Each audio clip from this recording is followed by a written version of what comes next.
Episode. ఇది రామోయిజం plus 150-200 గంటలకి పైగా నాన్ స్టాప్ వేదాంతం, సిద్ధాంతం, రాధాంతం. That is RGV. ప్రపంచం అంతా అతను ఒక విచిత్ర జీవిగా చూస్తుంది, కానీ కన్న తల్లి ఇంట్లో ఆయన ఎలా చూస్తుంది, ఎలా అర్థం చేసుకుంటుంది. అండ్ అలాగే రామ్ గోపాల్ వర్మ గారి పెంపకంలో జరిగిన ఏ విషయాలు ఈ పరిస్థితులకి దారితీశాయి. ఇవాటి స్పెషల్ రామోయిజం for the first time ever Ram Gopal Varma అమ్మ ఈ ఎపిసోడ్ చేయబోతున్నాం మనం కూడా. And I have with me Suryavathi garu, Ram Gopal Varma గారి తల్లి గారు. నమస్కారం అండి.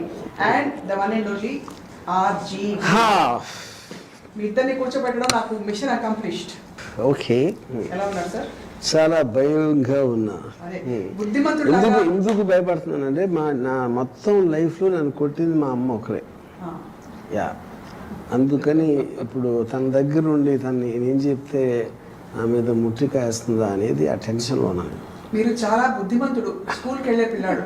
యా, మంచి స్కూల్ బ్యాగ్ ఇచ్చేస్తే ఎలా తయారై వస్తారో అలా రెడీ అయ్యి వచ్చాడు అమ్మ కోసం. కరెక్టా కదా? కొంతవరకు. Yeah, right.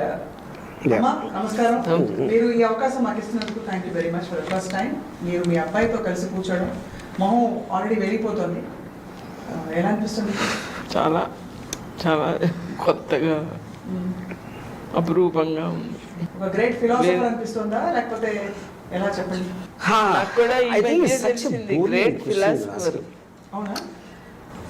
ఎందుకంటే point I think it's about, ఇప్పుడు నాకు ఇందాక చెప్పాను కదా మా అమ్మ ఒక కొట్టిందని. సో నేను స్కూల్కి వెళ్తున్నప్పుడు మా ఫాదర్ ఏమో మీకు ప్రేమతోటి నేను ఏడ్చేవాడిని స్కూల్కి వెళ్ళకుండా.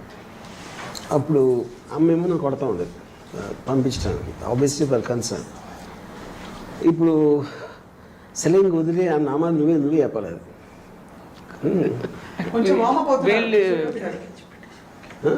రాము, చెల్లెలు విజయ, వీళ్ళు నెమ్మదిగా వాళ్ళ నాన్నగారి దగ్గరికి వెళ్ళి పొట్టలో నొప్పి అది స్కూల్కి వెళ్ళినాం అంటే నేను వంటింట్లో పని చేసుకుంటూ ఉంటాను. వచ్చి వీళ్ళు స్కూల్కి వెళ్ళరంట, పొన్లే వదిలి అని ఆ స్టూడియోకి వెళ్ళిపోయారు. నేను బాగా కొట్టి నడిపించి తీసుకెళ్ళి దింపొచ్చేది. దగ్గరే స్కూల్. జస్ట్ ఇలా అడుగుతున్నాను, ఏమనుకోకండి. చేత్తోనే కొట్టేవారా? అప్పుడు చేత్తోటే. అంటే ఉంటాయి కదా నాన్నగారు, ఎక్స్ట్రా బెల్ట్లు ఉంటాయి కదా. అంటే మేబీ అప్పుడు చేతులు, అంటే చేతులు, బెల్ట్, తర్వాత మేబీ చెప్పు అది వెళ్ళని ఏడ్చేవాడు. నెక్స్ట్ ఏంటంటే నేను కూసులకి వెళ్ళను అని ఏడ్చేవాడు. స్కూల్ని కూసులు. తర్వాత స్కూల్ డ్రెస్ వచ్చింది, అంతే మారిపోయాడు. స్కూల్ డ్రెస్ వేసుకోగానే, అంటే ఫస్ట్ మనకు టైం ఇస్తారు కదమ్మా స్కూల్లో చేర్పించినప్పుడు, ఏదో ఒక 1 వీక్ ఏదో ఇస్తారు కదా డ్రెస్ వేసి పంపడానికి. అదే స్కూల్ డ్రెస్ రాగానే మారిపోయాడు. ఎంత విచిత్రం. ఇంకా స్కూల్కి వెళ్ళాలని అనేవాడేవి కాదు. Very strange. అంటే నీకు ఇదేదో పద్ధతిగా ఉంది బాగుంది. అప్పుడు అయ్యే బాబోయ్ నేను వేగలేను బాబోయ్ అని అనిపించిందా? ఇప్పుడు వేగలేని బాబోయ్ అని చాలా మంది అనుకుంటున్నారు రాము గారిని చూసి. నాకు ఎప్పుడూ అనిపించలేదు ఈ పిల్లాడు ఎలాగో చెప్తే వినడం అనుకునేదాన్ని. తర్వాత సరదాగా నేను పక్కన కూర్చోబెట్టుకుని 3 years ఏజ్లో కూడా సరదాగా చెప్తాం కదా, సండే, మండే, జనవరి, ఫిబ్రవరి 1, 2, 3 అవి చెప్పేదాన్ని. చెప్తే నెక్స్ట్ డే చెప్పేసేవాడు. ఏకసంతాగ్రహి. అయితే అది కూడా నాకు అర్థం కాదు. 3 years ఏజ్లో స్కూల్లో చేరకముందే ఏకసంతాగ్రహి. ప్రహ్లాదుడు. థ్యాంక్స్. కాదమ్మా, ఇప్పుడు నుంచి నేను వెనక్కి ఆలోచిస్తే అసలు ఏమీ డిఫరెన్స్ లేదు, కంటిన్యూషన్. ఇప్పుడులాగే ఉండేవాడు అప్పుడు కూడా, దాంట్లో ఏం డౌట్ లేదు. అయితే నాకు 1 day చెప్పేసాడని కూడా అర్థం అవ్వలేదు. రాము వాళ్ళ నాన్నగారు, చూసావా నువ్వు నిన్న చెప్తే వాడు చెప్పేశాడంటే అప్పుడు అర్థమైంది నాకు. కానీ నిన్న చెప్తే ఇవాళ చెప్పడం నాకు అర్థం అవట్లేదు. ఒక్కసారికమ్మా, అంటే అప్పుడే చెప్పారు కదా. ఇప్పుడే అంటే కూడా గుర్తుంది ఇప్పుడే చెప్పడానికి ఉన్న డిఫరెన్స్ నాకు అర్థం అలా కాదు, నేను మళ్ళీ నెక్స్ట్ డే క్లాస్ అప్పుడే ఉంటుంది ఈ అంటే లోపల. ఒకసారి మీరు నేర్చుకుంటే అది నెక్స్ట్ డే అప్పచెప్పేసేవారు, అంత మెమరీ పవర్. సో ఇప్పుడు నాకేంటంటే సీమా ఇప్పుడు మళ్ళీ అమ్మ నన్ను పొగిడి నేను ఆయన అని వద్దు. యా లెట్స్ టాక్ అబౌట్, నేను కూడా కొన్ని క్వశ్చన్స్ అడుగుతాను. అనగా తప్పకుండా, కానీ I have to ask you this, sir. Yeah అసలు మీకు ఈ ఫ్యామిలీ సెటప్లో మీవన్నీ అంటే మీ లైఫ్ కంప్లీట్లీ డిఫరెంట్గా మారిపోయాక ఇప్పుడు అమ్మని, మీ చెల్లెల్ని, మీ తమ్ముడిని అందరినీ చూస్తే ఏం ఫీలింగ్ వస్తుంది అసలు? అంటే ఇప్పుడు ఐ థింక్ ఇప్పుడు నా డిపెండెన్స్ ఫ్యాక్టర్ అనేది అమ్మ నాన్న మీద ఎక్కువ ఉంటుంది కనుక విజయ అంటే మా చెల్లెలు నాకన్నా చిన్నది, కోటి కూడా నాకన్నా చిన్నడు యూనో. సో ఆస్పెక్ట్లో నాకు పెద్ద డిఫరెన్స్ లేదు అప్పటికి ఇప్పటికి ఏమి. అంటే ఆ టైంలో నాకు డిపెండెన్స్ అనేది ఫైనాన్షియల్ డిపెండెన్స్ కానీ లేకపోతే ఏజ్ వైజ్గా కానీ అమ్మ నాన్నది ఎక్కువ ఉంటుంది కదా ఇన్ఫ్లుయెన్స్. ఆ టైంలో నాకు ఎక్కువగా మా నాన్నగారు అంటే అమ్మగానే ఎక్కువ ఇష్టం. ఎందుకంటే అమ్మ డిసిప్లిన్ చేయడానికి కొట్టేది, ఆ చదువుకోవడం కానీ హోంవర్క్ లేకపోతే సినిమాలకు వెళ్ళొద్దు ఇలాంటి నెగిటివ్ థింగ్స్ అన్నీ అమ్మ దగ్గర నుంచి వచ్చాయి. మా ఫాదర్ ఏమో ఫుల్ లీనియన్స్, అబ్సల్యూట్గా ఎక్కడ రెస్ట్రిక్షన్ పెట్టుకోకుండా. సో ఆబ్వియస్లీ ఆ పర్టిక్యులర్ టైంలో 100% దాని మూలాన నాన్నగారు ఇష్టం అంటారు. ఇంకోటి ఏంటంటే ఈవెన్ అడల్ట్ అయినప్పుడు దాని తర్వాత కూడా ఇప్పుడు ఎవరికైనా అమ్మ అనేది వాడి లాంగ్ టర్మ్ వాడి లైఫ్లో బాగా పైకి రావాలి, మార్కులు తెచ్చుకోవాలి, మంచి ఉద్యోగం రావాలి అనే ఒక కన్సర్న్ ఎక్కువ ఉంటుంది కాబట్టి తను ఎక్కువ డిసిప్లిన్ పెట్టడానికి ట్రై చేస్తాను. That's what my mother did. ఇప్పుడు బయట ఏంటి వాళ్ళు ప్రేమని, మా అమ్మమ్మ ప్రేమని డబ్బులు కొనుక్కున్నారు, డబ్బులతోటి. అదేంటే 10 రూపాయలు 5 రూపాయలు ఏదో జేబులు పెడతా ఉన్నారు. అమ్మ నన్ను అలా చేసింది నాకు గుర్తులేదు, నాకైతే గుర్తు చేసాము ఎప్పుడైనా నాకు డబ్బు ఇవ్వలేదు. యా నాన్నగారు కూడా ఇచ్చేవారు కదా, నాన్నగారు పాకెట్లోంచి దొంగలు ఇచ్చేవాడు డబ్బులు. ఇప్పుడు ఒక విషయం, ఒక సూటి ప్రశ్న, తల్లికి పిల్లలు ఎప్పుడు సమానం అంటారు. నా దృష్టిలో అది ఒక మిత్, అలా ఎప్పుడు ఉండదు. ఎవరో ఒకళ్ళ మీద కొంచెం ఒక 1 కిలో ఎక్కువ ఉంటుంది. అలా మీ ముగ్గురు పిల్లల్లో రామ్ గోపాల్ వర్మ గారి మీద మీకు ఏమన్నా ప్రేమ ఎక్కువ ఉంటుందా? అది నా ముగ్గురు సమానం, నేను ఇది నిజంగా చెప్తున్నాను. నా ముగ్గురు సమానమే, ఒకళ్ళ మీద ఎక్కువ ఏం లేదు ముగ్గురులో కూడా. మరి అందరినీ కొట్టేవారు మీరు? ఒకళ్ళని కొడితే మళ్ళీ అందరినీ, ఎందుకంటే యాక్చువల్ ముగ్గురు కూడా ఒకళ్ళు తప్పు చేస్తే ముగ్గురు కొట్టేది. అయితే వీళ్ళు అడిగారు, అది కొడుతుంది నాకు ఇంకా అది ఏంటి ఎందుకు సంవత్సరాలు అడగల. వాళ్ళు నన్ను అడిగారు ఎవరు ముగ్గురులో ఒకళ్ళు, వాడి తప్పు చేస్తే నన్ను కొడతానంటే అది మిగిలిన ఇద్దరు నవ్వుతున్నారు కదా, అందరినీ కొడితే గొడవ ఉండదు. ముగ్గురు మళ్ళీ ఇదో చూడండి, విజయ కోటి నవ్వేవారు. ఇప్పుడు నన్ను కొడతా ఉంటే వాళ్ళిద్దరు నవ్వారు, నేను వాళ్ళే మీద. అంటే ఇది సైకోపాత్ అంటే ఇది. అప్పుడు ముగ్గురే ఆడవాళ్ళని. మీరు కొట్టే టైప్ లాగా అసలు కనిపించట్లేదమ్మా, ఆశ్చర్యంగా ఉంది. అయితే ఎంత అల్లరి చేస్తే మీరు కొట్టుంటారో ఇప్పుడు ఊహించుకోగలుగుతున్నాం. సరే, వర్మ గారు చిన్నప్పుడు చేసిన. కానీ ఇంకోటి ఏంటంటే అప్పుడప్పుడు మా నాన్న మీద కోపం కొడితే నన్ను కొట్టేది, అది మమ్మల్ని. ఏదో కోపం వచ్చింటే ఎవరో ఒకరు మీరు తీసుకోలేదు కాదు. 7 years ఏజ్లో ఏమన్నాడంటే, అమ్మ నువ్వు నిజంగా నేను తప్పు చేశానని కాదు, నీకు వేరే ఏదో మనసులో పెట్టుకుని కొడుతున్నా అన్నాడు. నేను ఇంకా షాక్ అయిపోయాను, షాక్ అయ్యి సిగ్గేసింది. సైకాలజీ ఆస్పెక్ట్ అప్పటి నుంచి చదవడం మొదలు పెట్టేది. అంటే నేను కూడా చూసాను కదా, ఏదో నాన్న ఏదో కొంచెం ఏదో అవుతుంది, సైలెంట్గా అక్కడ సైలెంట్ వార్ అవుతూ ఉంటుంది కదా, గమనించేవాడు. చిన్న పిల్లలను కూడా చూడకుండా కొట్టారనమాట. అక్కడి నుంచి మీకు చిన్నపిల్లల మీద అక్కడి నుంచే కొంచెం నో అంటే పెద్ద అది కంప్లీట్లీ డిఫరెంట్. ఏం చేసేవాడు అంటే మా చెల్లెలు ఇంటికి వెళ్ళిపోయేవాడు, నేను కొడితే 2 రోజులు అక్కడ ఆమె సినిమా. అప్పుడు తనేమో నాకు సినిమాలకు డబ్బులు ఇచ్చి అది ఇదిమాట. అంటే నాకు సినిమా ఇండస్ట్రీకి సంబంధించినంత వరకు అబ్సల్యూట్లీ నాకు అమ్మ కాంట్రిబ్యూషన్ అనేది 0. మోస్ట్లీ బయటోడు, నాన్నగారు కూడా లేదు. మురళీమోయ, ప్రసాద్ మోయ, లేకపోతే అమ్మమ్మ వీళ్ళందరూ డబ్బులు ఇచ్చారు కదా చూడటానికి. మిగతా చుట్టాలు అదో ఇంట్లో వాళ్ళకి తప్పిస్తే ఏది సినిమాలు చూడటానికి నేను చెప్పేది. ఆ అలవాటు అనేది వాళ్ళు, అంటే అప్పుడు ఆబ్వియస్లీ అమ్మ దృష్టిలో నన్ను చెడగొడుతున్నారు. అట్లా డబ్బులు ఇచ్చి సినిమాలకి వెళ్ళి మా అంకుల్ ప్రసాద్ మాయని రోజు కోట్ వేసుకుని వచ్చాడు సినిమాకి తీసుకెళ్ళడానికి. అప్పుడు ఒకరోజు అమ్మ చెప్పింది, వాళ్ళంతా బాగానే ఉంటారు, నిన్ను వాళ్ళ కంపెనీ కోసం తీసుకెళ్తున్నారు, నీ చదువు సంగతి ఏంటి అని అమ్మ ఒకసారి పెద్ద క్లాస్ పీకింది, అది బాగా గుర్తుంది ఇంకా. ప్రసాద్ మైన్ కూడా పిలిచి మాట్లాడాను, నువ్వు బాగానే తిప్పుతున్నావు ఆ పిల్లోడిని, నీ కొడుకునైతే తిప్పుతావా అన్నాడు. అంటే అన్నాడు నీ కొడుకు నువ్వు కంట్రోల్ పెట్టుకొని వెళ్ళిపోయాడు చెప్పేసి, నీ కొడుకు నువ్వు కంట్రోల్ పెట్టుకో. అది కరెక్టే కదా, ప్రస్తుతం తన కొడుకుని తీసుకెళ్ళలేదు ఎప్పుడు నన్ను, అంటే తను చదువుకోవాలి, నేనేమో చెడిపోవాలి. కానీ అసలు రామ్ గోపాల్ ఉన్న గారు ఏం అవ్వాలని మీకు ఉండేది మనసులో? నేను చాలా తెలివైన పిల్లాడు కదా, కొంచెమో వేరే ఇంట్రెస్ట్లు కనపడుతున్నాయి అని చెప్పి ఇంజనీరింగ్ చదివించేస్తే అయిపోతుంది, ఇంజనీర్ అయిపోతాడు అంటే అని కాదు. అంటే ఆ టైంలో డైరెక్షన్ అనేది లేదు అసలు. నేను అసలు నాకు ఫస్ట్ టైము అమ్మకి నేను డైరెక్టర్ అవుతానని ఎప్పుడు చెప్పాను గుర్తులేదు. Definitely not before marriage. ఇంట్లో అంతా కొంచెం ఎక్కువ తెలిసింది నా పెళ్ళైన తర్వాత. నేను ఇప్పుడు ఈ జరుగుతున్న సన్నివేశానికి సందర్భాన్ని బట్టి ఒక్కొక్క పాట లైన్, ఫస్ట్ లైన్ ఉట్టి చెప్తాను, పాడను. ఇందాకేమో ధరణికి గిరి భారమా, తరువుకు కాయ భారమా, అది. ఇప్పుడేమో విన్నావ యశోదమ్మా, ఆ పాట గుర్తుందా? అలా మీకు లీలలు చెప్పేవారా? వర్మగారు అల్లరి చేశారు చిన్నప్పుడు?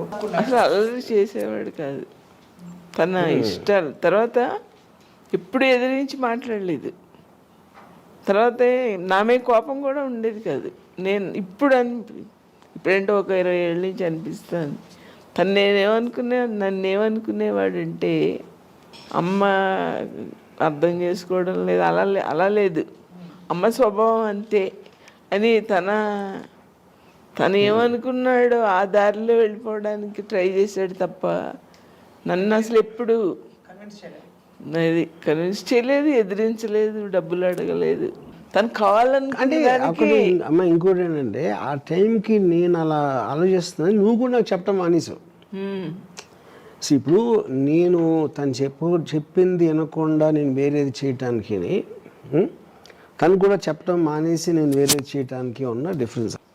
నాకు ఎంతసేపు ఏంటంటే ఈ పిల్లడు చాలా తెలివైనడు, ఏదో ఆ సినిమా అంటాడు అది అంటాడు.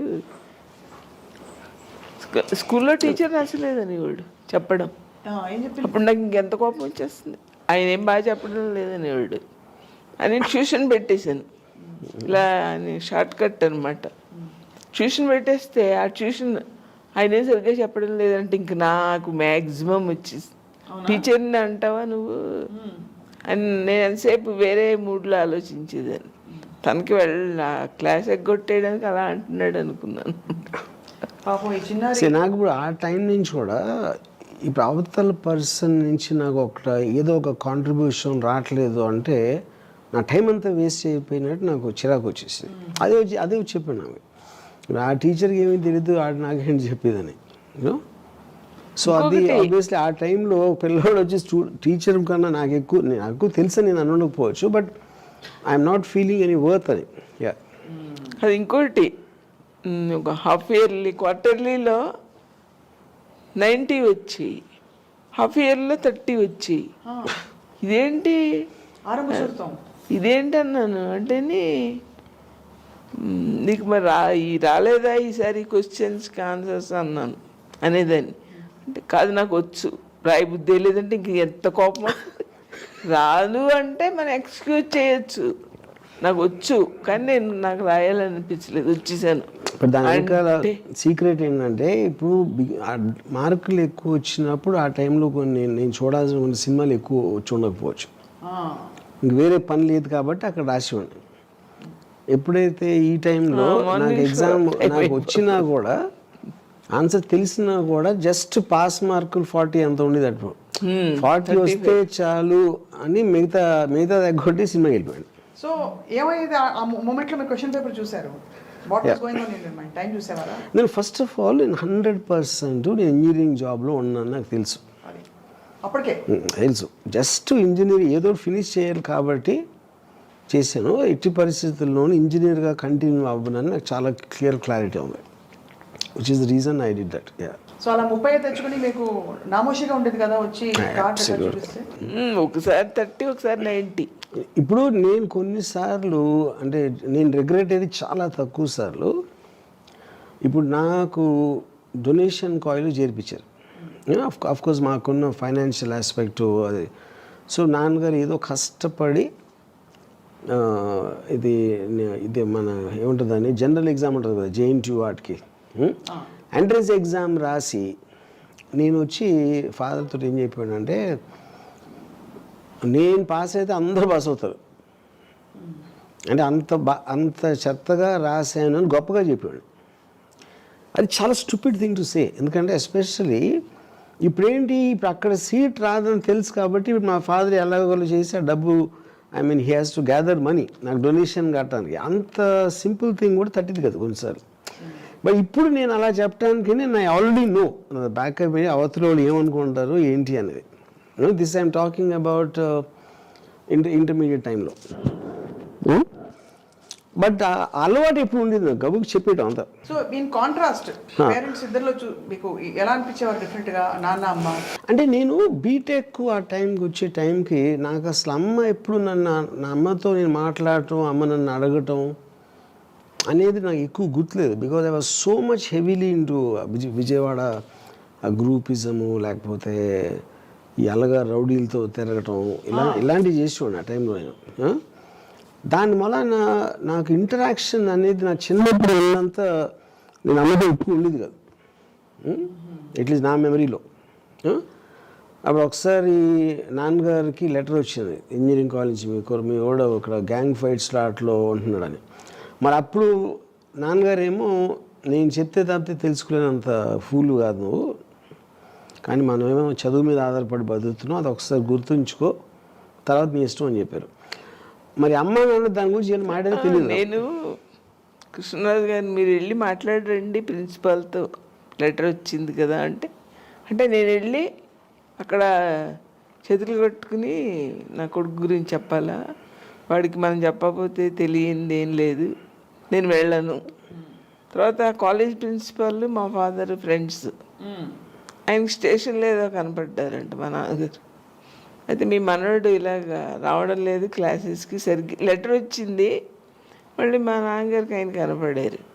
మా నాన్నగారు వచ్చి చెప్పారు, అమ్మ ఇలా ప్రిన్సిపాల్ చెప్పారు సరిగ్గా క్లాసెస్కి వెళ్ళడం లేదంట అంటే, అవును మాకు లెటర్ వచ్చిందని అని చెప్పాను. చెప్తే నేను రాము గురించి అంత సీరియస్గా ఏం చేస్తాడో అని ఉండేది కాదు, పూర్తి చేసి వస్తాడులే అని. అది చాలా నాకు పూర్తి చేసి వస్తే జాబ్ వచ్చేస్తుంది కదా. అప్పుడు వాయా మీడియాగా మురళీమయ్యని పంపారు కాలేజ్కి. యా మురళీమయ్య వచ్చాడు. అప్పుడు ఆ రోజు రాత్రి ఇద్దరం కలిసి ఒక క్యాబరే బార్కి వెళ్ళాం, నేను మురళీమయ్య. యా నేను తీసుకెళ్ళాను. కానీ ఎప్పుడు ఏంటంటే డబ్బులు ఆడలేదు, గొడవ చేయలేదు, కోపం ఏమి ఉండేది కాదు. జనరల్గా పిల్లలు ఏదో ఒకటి గొడవ చేస్తారు కదా, ఇవ్వకపోతే ఎలాగా మీరు అని అసలు ఎప్పుడు అడగలేదు. ఎన్నో ఇస్తే తీసుకునేవాడు తప్ప నాకు డబ్బులు కావాలి అని ఎదిరించడం, గొడవ చేయడం. మీకు అయితే డబ్బులు ఎలా వచ్చేవి రామప్పలమ్మ గారు? ఏవో ఖర్చులు మోస్ట్గా అది ఒకటేమో 100% రిలేటివ్, మా వరలక్ష్మ కంటే అమ్మ సిస్టరు, లేకపోతే మా గ్రాండ్ మదరు, లేకపోతే 3-4 సోర్సెస్. సో ఇది కాకుండా నా ఫ్రెండ్స్. ఇప్పుడు నేను చేసేవాడిని అంటే నాన్నగారు 400 రూపాయలు పంపారు నెలకి. అది మెస్ బిల్లు ఇలాంటివన్నీ ఫస్ట్ 2 డేస్లో అయిపోయేది. మిగతా 28 డేస్ అలా వెళ్ళిపోతుండేది. అప్పుడు ఒకసారి నాకు గుర్తుంది, ఒక ఫ్రెండ్ అన్నాడు, రంగపై వెళ్తాం మనం సినిమాకి వెళ్ళి అక్కడి నుంచి అలంకార్ రెస్టారెంట్కి వెళ్దాం అన్నాడు. నా దగ్గర డబ్బులు ఏమన్నా అంటే అదే అదే అదే పర్లేదు అన్నాడు. అంటే మాటిమాటికి నువ్వు ఇస్తున్నావు అంటే నీకు ఇట్లేదు, నీ కంపెనీ కోసం ఇస్తున్నా అన్నాడు. అది యా కరెక్ట్. అది మీరు ఒకలాగా చూస్తే ఇప్పుడు నాకు ఎవరైనా డబ్బులు ఎందుకు ఇస్తారు, నేను సినిమా చేస్తూ ఉంటుంది, నా కోసం లేదు కదా నేను చేసే పనికి. సో అప్పుడు ఆడు నా కంపెనీకి వెలగట్టాడు ఆడితో వస్తే. యా సో ఇప్పుడు నాకు అసలు ఎప్పుడైనా నాకు కావాల్సినప్పుడు డబ్బులు లేకపోవడం అనేది ఎప్పుడు జరగదు, ఏదో చేసి వస్తుంది అది నో. సో ఆ టైంలో మరి నేను ఎప్పుడు అందుకని 400 కన్నా ఎక్కువ కావాలని ఎప్పుడు అడగలేదు. ఎప్పుడు అడగలేదు. మీరు ఎప్పుడైనా రత్నాన్ని చూసి మా వాడు ఫస్ట్ వచ్చాడు, మా వాడు బాగా పాడాడు, మా వాడు బాగా పరిగెట్టాడు, గోల్డ్ మెడల్ వచ్చింది, ఇలాంటి సందర్భాలు ఉన్నాయా? అసలు మీకు గుర్తున్నాయా రాము గారు చిన్నప్పుడు? నేనంతా నాకు అక్కడ ఇంజనీరింగ్ కాలేజీలో చేర్పించేసాం అంతే. తర్వాత ఇంకా మళ్ళీ మన ప్రపంచం వేరు. అండ్ నిజంగా మీరు నమ్మారా మనసులో మంచి ఇంజనీర్ అయ్యి ఏం చేస్తానని? ఉద్యోగం వచ్చేస్తుంది కదమ్మా, డిగ్రీ అయిపోతుంది. ఇంజనీరింగ్ డిగ్రీ అయితే మరి రాము రాగానే మా నాన్నగారు ఇంజనీర్ అయిన నాగార్జున సాగర్లో 12 సంవత్సరాలు పనిచేసి హైదరాబాద్ వచ్చేసారు. ఆయన సివిల్ ఇంజనీర్. ఆయన ఏం చేశారు, రాముని తీసుకెళ్ళి తాజ్ కృష్ణ తాజ్ కృష్ణ, జీవికే రెడ్డి గారు, సుబ్రహ్మరెడ్డి గారు వాళ్ళ నాన్నగారు దగ్గర చేశారు కాంట్రాక్టర్స్. అప్పుడు మీ జీతం ఎంత సార్? ఆ స్నేహబంధం 800 1,000 కదా, 1,000 800. సో ఇప్పుడు ఇక్కడ పాయింట్ ఏంటంటే అది చాలా ఒక గ్యాప్ పీరియడ్ నాకు. అది ఆ టైంలో ఇప్పుడు నేను ఒక ఏప్రిల్ నుంచి నా పెళ్ళి అయింది అప్పుడే, నేను కాలేజ్ నుంచి బయటకు వచ్చాక. ఆ పెళ్ళి ఏమో 3rd డే నుంచి వర్కౌట్ అవ్వడం మానేసింది. ఇది 4-5 years అప్పుడే అందరం కలిసి ఉండేవాళ్ళం. మా ఇద్దరికి గొడవలు కూడా మా ఇంట్లోనే అయ్యాయి. అప్పుడు మరి నేను ఇలా చెప్పి ఇప్పుడు అమ్మకి నేను వచ్చి చెప్పినప్పుడు అమ్మ ఎగ్జాక్ట్లీ ఏమనుకో, నేను ఫస్ట్ టైం నేను చేసుకుని నువ్వేమనుకున్నామా నాకు తెలియదు అసలు. నేను మా పెద్దవాళ్ళు ఉంటారు, మా నాన్నగారు అటు మా బావగారు, వాళ్ళకి ఇష్టం లేని పని చేయకూడదని నేను అని వద్దులేమ్మా మనం అలా చేసుకోకూడదు. ఇంటర్ కాస్ట్ అని ఇష్టం లేదు. అంటే నేను ఏదో చెప్తాను కానీ తీసుకోను, అది చెప్పింది పాయింట్ అది. అయితే చెప్పాడు difference between telling and asking. అయితే రత్న వాళ్ళ అమ్మగారు వచ్చారు. వస్తే నేను కాదండి మా పెద్దవాళ్ళకి ఇష్టం లేని పని చేయను, నేను రత్న అంటే నాకు ఇష్టమే, నాకేం అభ్యంతరం లేదు. విజయ ఫ్రెండ్ కదా, విజయకి ఇంటికి బాగా వచ్చేది. ఈ అమ్మాయి మన ఇంట్లో ఉంటే బాగుండు అని ఎప్పుడైనా అనిపించిందా? అంటే అనిపించలేదు, కానీ రత్నతో రాము ఎక్కువసేపు మాట్లాడుతుంటే ఓ రోజు రత్నకు తెలియకుండా మన ఇంటికి వచ్చిన అమ్మాయిని మనం మనసు హర్ట్ చేయకూడదు కదా, ఏంటి అమ్మాయితో ఆ కబుర్లు అన్నాను. ఆ గంటల కూర్చుని కబుర్లు చెప్తావు ఏంటని నాకేం నచ్చలేదంటే, అమ్మా నువ్వు అలా అనుకుంటున్నావా, నాకు తన ఇంటెలిజెన్స్ నచ్చి ఇద్దరు ఏదో ఒక టాపిక్ కామన్గా ఉంటాయి కదా, ఇద్దరు కలిస్తే ఇప్పుడు నాకు సంగీతం ఇష్టం నీకు ఇష్టం అనుకో, అప్పుడు మనకి ఎంతసేపు అయినా కబుర్లు చెప్పుకుంటాం కదా. నేనేమన్నాను దాని ఇంటెలిజెన్స్ ఇష్టం నాకు, తన తెలివితేటలు ఇష్టం అమ్మ నాకు. ఇంతకన్నా కాదు అది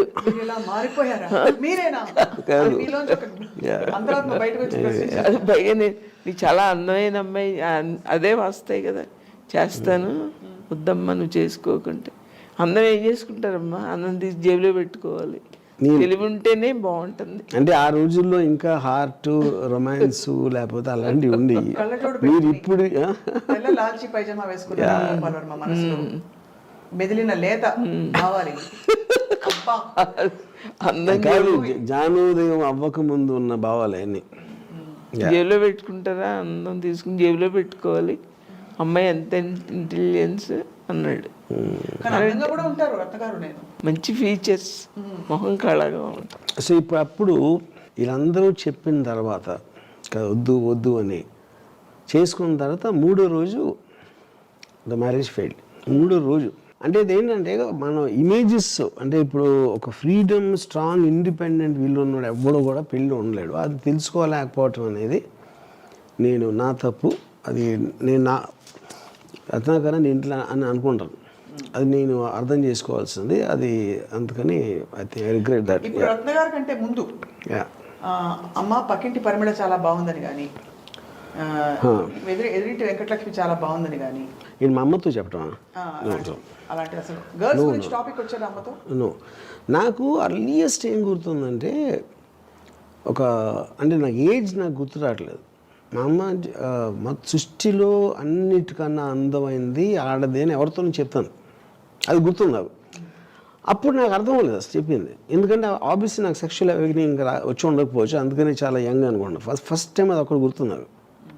ఫస్ట్ టైం అంటే అమ్మాయి అందం గురించి నేను ఫస్ట్ టైం విన్నది అమ్మ దగ్గర నుంచే, ఏదో కాంటెస్ట్ అది. తర్వాత ఇప్పుడు ఇక్కడ కాలనీలో ఎవరో మా సిస్టర్ ఫ్రెండ్స్ ఎవరు వచ్చి లేకపోతే ఎవరో రోడ్ల మీద నడుస్తూ వెళ్తూ ఉంటే అవన్నీ నేను కిటికీలో చూసేవాడిని. చూసి ఏమనుకునేవారు? ఏమనుకుంటే ఎవడన్నా అబ్బాయి అమ్మాయిని చూస్తే అదే. కానీ మీరు ఒక్క మాట మాత్రం ఎవరు చెప్పారో గుర్తు రావట్లేదు, కానీ కాలనీలో అందరికంటే మీ అమ్మగారే అందంగా ఉన్నారు అందరు అమ్మల కంటే అని మీరు ఫీల్ అయ్యారు? తనే నాతో అన్నాడు, అమ్మ మన కాలనీలో అందరికంటే నువ్వే అందంగా ఉంటావు. నాకు స్వప్న చందమామలో ఒక కథ చదివాను, అది జ్ఞాపకం వచ్చింది. ఏంటది? ఒక తల్లిని ఒక 5 ఏళ్ల పిల్లడు అదే జాతర దీనికి వెళ్తారు, తల్లి తప్పిపోతుంది. తల్లి తప్పిపోతే ఏడుస్తూ ఉంటాడు ఆ పిల్లాడు. చూసిన వాళ్ళు ఏంటమ్మా అంటే మా అమ్మ తప్పిపోయింది అంటే మేము వెతికి పెడతాం, నువ్వేమి నీకు అర్థమైపోతుంది అంటే అలాగే అని ఎంతమందిని చూపిస్తే మా అమ్మ ఇంకా అందంగా ఉంటుంది, మా అమ్మ ఇంకా అందంగా ఉంటుంది, అది ఆమె ఈమె ఏమైనా చాలామందిని చూపిస్తారు. మా అమ్మ చాలా అందంగా ఉంటుంది, ఈమె కాదంటాడు. ఫైనల్గా వాళ్ళ అమ్మ వస్తుంది, అసలు ఇంకా అసలు అందంగా ఉండదు అమ్మాయి, ఇలా స్ఫోటకం మచ్చలంతా. వీడు షాక్ అయిపోతాడు అనమాట వెతికినాడు. అంటే వాడి కళ్ళకి వాళ్ళ అమ్మ అంత, పిల్లాడి కళ్ళకి వాళ్ళ అమ్మ అంత అందంగా ఉంది. కానీ ఆ కథ ఇక్కడ కాదు. నేను నిజంగా అంటే అందం, అమ్మాయిల అందం గురించి నాకన్నా ఎవరికి ఎక్కువ తెలియదు అనే విషయం ఇప్పుడైనా నీకు తెలిసింది. అందుకని అది నేను చెప్పింది. అంటే మీది అమ్మ కాబట్టి ఒక మాతృ ప్రేమ అంటే ఆ దీనిలో అలా కనిపించారని అనుకుంటారు కానీ యాక్చువల్లీ నాట్. సో అయితే మరి 3వ రోజు డిస్టర్బెన్సెస్ మొదలు, మీరు అప్పుడు కంగారు పడ్డారా? చాలా బాధ వేస్తుంది. కంగారు పడ్డారా? అంటే మనకేం అలవాట్లేదు కదా, ఇష్టమై పెళ్లి చేసుకుంటారు. ఇప్పుడు ఇష్టపడి పెళ్లి చేసుకుంటారు. కుట్టుకునేవాళ్ళం. I can't believe that. అంటే నా one of the darkest chapters. అంటే ఇప్పుడు ప్రాబ్లం ఏంటంటే see Ratna is got every right. తను డిసప్పాయింట్ అయిపోయింది. నువ్వు లేనిది నేను లేను అని ఇలాంటి బిల్డప్లు అన్నీ ఇచ్చి పెద్ద పెద్ద లెటర్లు రాసి అది రాసి ఇది చేసినప్పుడు ఎనీబడి విల్ గెట్ హర్ట్. అంత రాసినప్పుడు అది ఉండింది, తర్వాత పోయిందా? పోయిందంటే అది చెప్తున్నాను. ఇప్పుడు ఎందుకంటే మీరు దూరం నుంచి ఎక్కువ కలవకుండా, లేకపోతే ఇప్పుడు కపుల్స్ పెళ్ళిళ్ళు ప్రేమలో ఏం చేస్తారు, బెస్ట్ థింగ్స్ కలిసినప్పుడు వాళ్ళ డ్రెస్సింగ్, మాట్లాడే విధానం, కంట్రోల్. ఎప్పుడైతే ఒకే రూఫ్ కింద నివసించడం మొదలుపెట్టామో అవన్నీ పోతాయి. పోయినప్పుడు అసలు రంగులు బయటకు వస్తాయి. అసలు రంగులు నాయి, నేను చెప్పేది నా ఇవ్వచ్చు, తను ఇవ్వచ్చు, ఎవరిది అనవచ్చు. I think it is not the same anymore. Yeah, అప్పుడు చాలామంది రిజైన్ అయిపోతారు లైఫ్లో. సరే ఇంక ఈ జీవితానికి ఇంత చాలు అని. నాకు అది లేదు కాబట్టి ప్రతి సెకండ్ నేను అనుకున్నట్టు జరగాలి. ఇప్పుడు రత్నాకి ఇన్సెక్యూర్, ఎందుకంటే నేను బ్యాడ్ స్టూడెంట్, నా మార్కులు చాలా తక్కువ వచ్చినాయి, నా శాలరీ చాలా తక్కువ. వీడు సడన్గా వీడియో లైబ్రరీ అంటాడు, సినిమా అంటాడు, ఇది అంటాడు అనే దాంట్లో ఇన్సెక్యూరిటీ అనేది 100% రావడం కరెక్ట్, అది వ్యాలిడ్ అది. సో మనం ఇంగ్లీష్లో ఒకటి ఉంది, ఇప్పుడు నువ్వేం చేయగలుగుతావు అన్నది నువ్వు అనుకుంటావు, నువ్వేం చేయగలుగుతావని అవి చేసిన తర్వాత అనుకుంటారు వేరే వాళ్ళు. So that is the difference. So నేను ఫెయిల్ కూడా అయి ఉండొచ్చు కదా, నేను ఫ్లాప్లు కూడా తీసాను కదా. నా ఫస్ట్ సినిమా ఫ్లాప్ అయితే రత్న అనుకునేది కరెక్ట్ అవ్వాలి. అప్పుడు రత్న గారు అనుకునేది తప్పైనట్టు అయితే, అంటే మీలో ఒక గొప్ప డైరెక్టర్ని చూడలేకపోయారంటారా? అదే కానీ అది లక్ అంటున్నా. అది నేను సాధించింది కాదు. ఎందుకంటే నేను the reason I made a flop, నా ఫస్ట్ సినిమా ఫ్లాప్ అయింది అనుకోండి, అప్పుడు రత్న అనుకుంది కరెక్ట్. అప్పుడు ఏంటి, అది ఆపర్చునిటీ లక్తో వచ్చింది. అది ఒక కార్డ్, అది కాయిన్ అక్కడ పడింది అంతే. మీరు ఎప్పుడైనా మీ అమ్మగారిని ఫలాంటి అడుగుదాం అనుకున్నాను కానీ అడగలేకపోయానన్న సందర్భాలు, ప్రశ్నలు ఉన్నాయా? వై డిడ్ యు క్యూ ఆఖరి క్యూ ఆ టైప్లో? నో, ఎప్పుడు లేదా? ఎందుకంటే నేను ఆ ఎమోషనల్ బాండ్ అనేది ఇప్పుడు ఇందాక చెప్పాను కదా, స్కూల్ డేస్లో వెరీ బిగినింగ్ ఆఫ్ ఇంటర్మీడియట్ వరకు ఉన్న దానికి నేను ఒకసారి బీటెక్ ఇంజనీరింగ్ కాలేజ్కి వెళ్ళిన దగ్గర నుంచి డిఫరెన్స్ వచ్చేసింది. ఎందుకంటే I went in to wider world. ఆ వరల్డ్లో ఉన్నప్పుడు అమ్మతోటి నేను అంతకుముందు ఉన్న ఇంటరాక్షన్ నాకు లేదు. నాన్నగారితో ఉండేది. నాన్నగారితో ఎందుకు ఉండేదంటే, ఒకటి ఆయన ఫిల్మ్ ఇండస్ట్రీలో ఉండేవారు, వాళ్ళ ఇంట్రెస్టింగ్ పర్సన్స్, ఆయన ఫ్రెండ్స్ వీళ్ళు వచ్చి ఆ మాటలు వినడానికి, దాంతో అది ఉండేది. ఇంకోటి ఇందాక అమ్మ చెప్పినట్టు నేను ఆ డిపెండెన్సీ ఫ్యాక్టర్ అనేది పోయింది, అడగటం కానీ డబ్బులు అడగటం ఇలాంటివన్నీ. అప్పుడు ఇంకా ఆటోమేటిక్గా ఎంతో కొంత అది వచ్చేస్తుంది. సో ఇప్పుడు నేను రత్న విషయంలో కూడా జస్ట్ చెప్పేసాను అంతే, అదేమి అడగటం దాని ఏంటి అనేది. తర్వాత అంటే మా ఇద్దరికి ట్రబుల్, ఎక్కడేదో ట్రబుల్, ఇవన్నీ కలిసి ఐ థింక్ స్లోగా పక్క వెళ్ళిపోతుంటాయి, డైవర్ట్ అయిపోతుంటాయి. యా, ఇంకోటి నాన్న ఇద్దరు కూడా నా ఇండిపెండెంట్ నేచర్ చూసి నాన్నగారు ఫస్ట్ నుంచి వదిలేశారు, అమ్మ కూడా ఆ బీటెక్ లేటర్ నుంచి నన్ను వదిలేసింది అనుకుంటున్నా. అంతేనమ్మా? కొంచెం యా. నన్ను ఎప్పుడు అసలు ఏంటి ఇలా చేస్తున్నావు అని బీటెక్ నుంచి ఎప్పుడు అసలు అడిగినట్టు నాకు గుర్తుకోలేదు. రాముని అడగలేదు, అది ఒక పాయింట్. నేను ఒంటరిగా కూడా ఏంటి పిల్లోడు ఇలా చేస్తున్నాడు అని ఎప్పుడు అనుకోలేదు. చదువు గురించి అంటే రత్న ఇద్దరి మధ్యలో చాలా బాధ అనిపించింది. అంటే ఇప్పుడు అక్కడ ఎంత అలవాటు లేదు కదా, అక్కడ బేసిక్గా కాదు ఇంటికి వచ్చిన అమ్మాయి మన ఇంట్లో ఉండిపోవాలి. అది బేసిక్గా. ఇంకోటి ఏంటంటే ఇప్పుడు నేను ఎప్పుడు తిరుగుతూ ఉన్నాను ఇంటికి, చాలా రేరుగా పొద్దున్న నుంచి రాత్రి వరకు. ఆ టైంలో రత్న ఉండేది కదా ఇంట్లో. అప్పుడు almost Ratna would be more closer నాన్నగారు కానీ అమ్మకు కానీ. ఇప్పుడు నా గురించి నాన్న రత్న మాట్లాడుకుని దాని నుంచి ఏదో ఇది చెప్పి ఇలాంటి దాంట్లో ఉండేది, కానీ ఒక పర్సనల్ ఇంటరాక్షన్ దాని వలన ఒక సిచ్యువేషన్స్ క్రియేట్ అవటం అనేది జరగలేదు అసలు. నాకు ఒక్కడ బాగా గుర్తుంది ఏంటంటే రత్న నన్ను కాలర్ పట్టుకుని గోడకేసి పెట్టింది నన్ను. నా నాన్నగారు వచ్చి చూసి అరిసారు కూర్చున్నాం లాన్లో, కృష్ణరాజు గారు నేను. రాము వచ్చి లోపలికి వెళ్ళాడు, ఏదో గొడవలు వినపడుతున్నాయి, కేకలు. ఆయన వెళ్ళి చూడండి, ఇంకా నేనేం వెళ్ళను, నేనేం వెళ్ళను, నయ్యం భలే మీరు బాగానే చెబుతారు అన్నా. తర్వాత సైలెంట్ అయిపోయింది. లోపలికి వెళ్తే ఈ పిల్లోడు లేడు, పెరట్లోంచి పారిపోయాడు. పెరటి తలుపు నుంచి వెళ్ళిపోయాడు అనమాట బయటికి. అంతలా ఏం జరిగింది మీ కాలేజ్? బేసిక్ పాయింట్ ఏంటంటే నేను అసలు కాన్ఫ్లిక్ట్కి వెళ్ళిన, ఇప్పుడు కాన్ఫ్లిక్ట్లో నేను ఒకటి అంటాను, తనేది అంటాను, ఇద్దరు అరుచుకున్నప్పుడు ఒక విధంగా ఎక్కడికి వెళ్ళి అవుతుంది. ఒక మనిషి రియాక్ట్ అవ్వకపోయేసరికి అవతలకి ఇంకా కోపం వచ్చేస్తుంది. అప్పుడు నేను అసలు ఏం మాట్లాడకుండా జస్ట్ ఇంటా ఉన్నప్పుడు ఆ కోపంతో ఫిజికల్ అయిపోతారు. అంటే ఒక రెస్పాన్స్ రావాలని ఆ పట్టుకుని ఊపేసి ఇలాంటివన్నీ చేస్తారు ఆడవాళ్ళు. మేబీ మొదలు కూడా చేస్తారని నాకు తెలియదు. అప్పుడు నేను దాని నుంచి తప్పించుకోవడానికి ఇలా పారిపోయాను. ఒకసారి అయితే నాకు చాలా చోట్లకి వెళ్ళాను. ఒకసారి అయితే పెద్దకి ఇంట్లో ఒక అమ్మ ఫ్రెండ్ టీచర్ అక్కడ ఉండేది ఒక బిల్డింగ్లో. నేను ఇక్కడి నుంచి ఆ బిల్డింగ్ మీద దూకాను. ఒక 3-4 feet డిస్టెన్స్ ఉంది ఈచ్ బిల్డింగ్. యా, దూకేసి వెళ్ళిపోయి అలాగ బంజారాస్ రోడ్డు మీద రాత్రి అంతా నడుస్తూ వెళ్ళిపోయాను. Same kind of escape. Yeah, same చాలాసార్లు చేశాను అది. యా, ఎంతో మంచి అంటే ఎస్కేప్ అనేది కరెక్ట్ వర్డ్ కాదన్నా. I want isolation, I want loneliness. ఇప్పుడు నేనేమి చేయలేను. ఓకే, ఇప్పుడు నేను తనని బయటికి నెట్టలేను, తన మీద నేను చేయలేను, నేను అరవను. అలాంటప్పుడు ఏముంది, ఇంకా ఒకే ఒక్కటి తప్పించుకోవడానికి మార్గం నేను పారిపోవడం. కానీ I think it's a very common thing. I feel all couples, especially beginning times, they go through that. Yeah. I don't think it's నేను అదే చెప్తున్నాను కదా, నేను అసలు కాన్ఫ్లిక్ట్ ఎవరితో చేయను అసలు కాన్ఫ్లిక్ట్. ఇప్పుడు కాలేజ్ టైంలో కూడా నాకు రత్న అంటే కూడా అది నా బిడ్డే. కాలేజ్ టైంలో కూడా రౌడీజం రోజుల్లో కూడా నేను కొట్టుకోండి కాదు, వేరే వాళ్ళతో కొట్టించుకోండి. కానీ మీ అబ్బాయి రౌడీలతో తిరుగుతుంటే మీరు ఒక తల్లిగా, కానీ అది అమ్మకి అంత తెలుసా? I don't think so.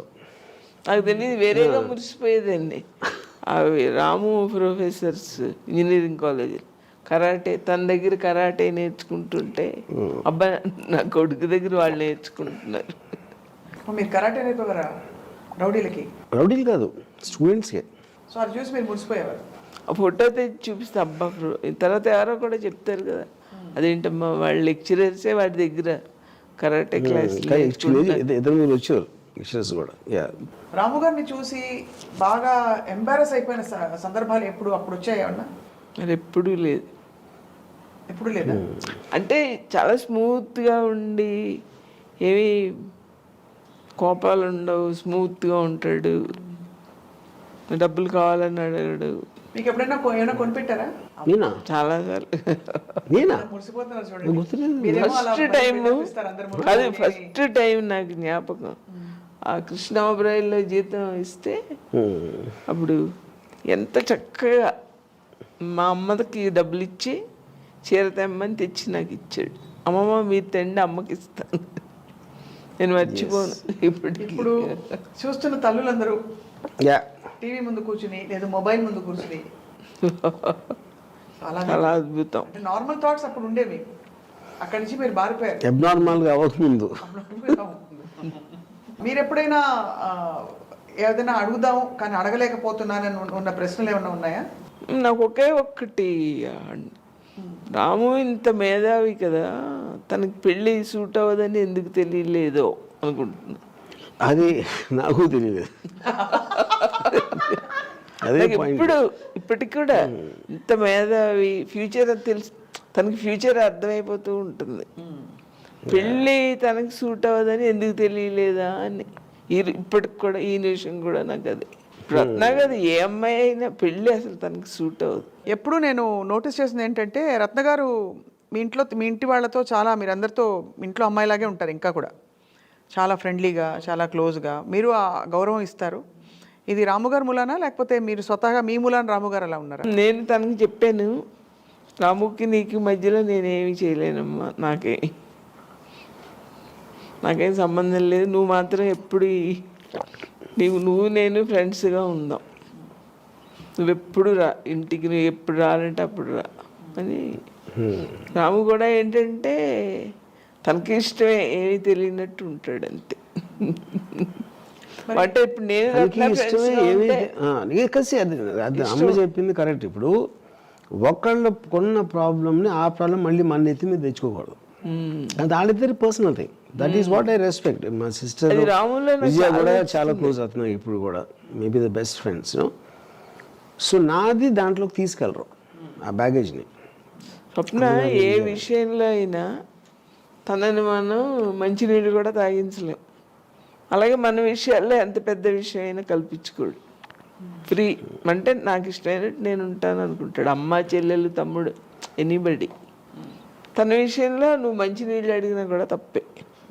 ఒకసారి అడిగి రెండోసారి అడిగితే అప్పుడు కూడా అంతేనా? అప్పుడే అంటున్నాను, ఒకసారి ప్రశ్నే లేదు.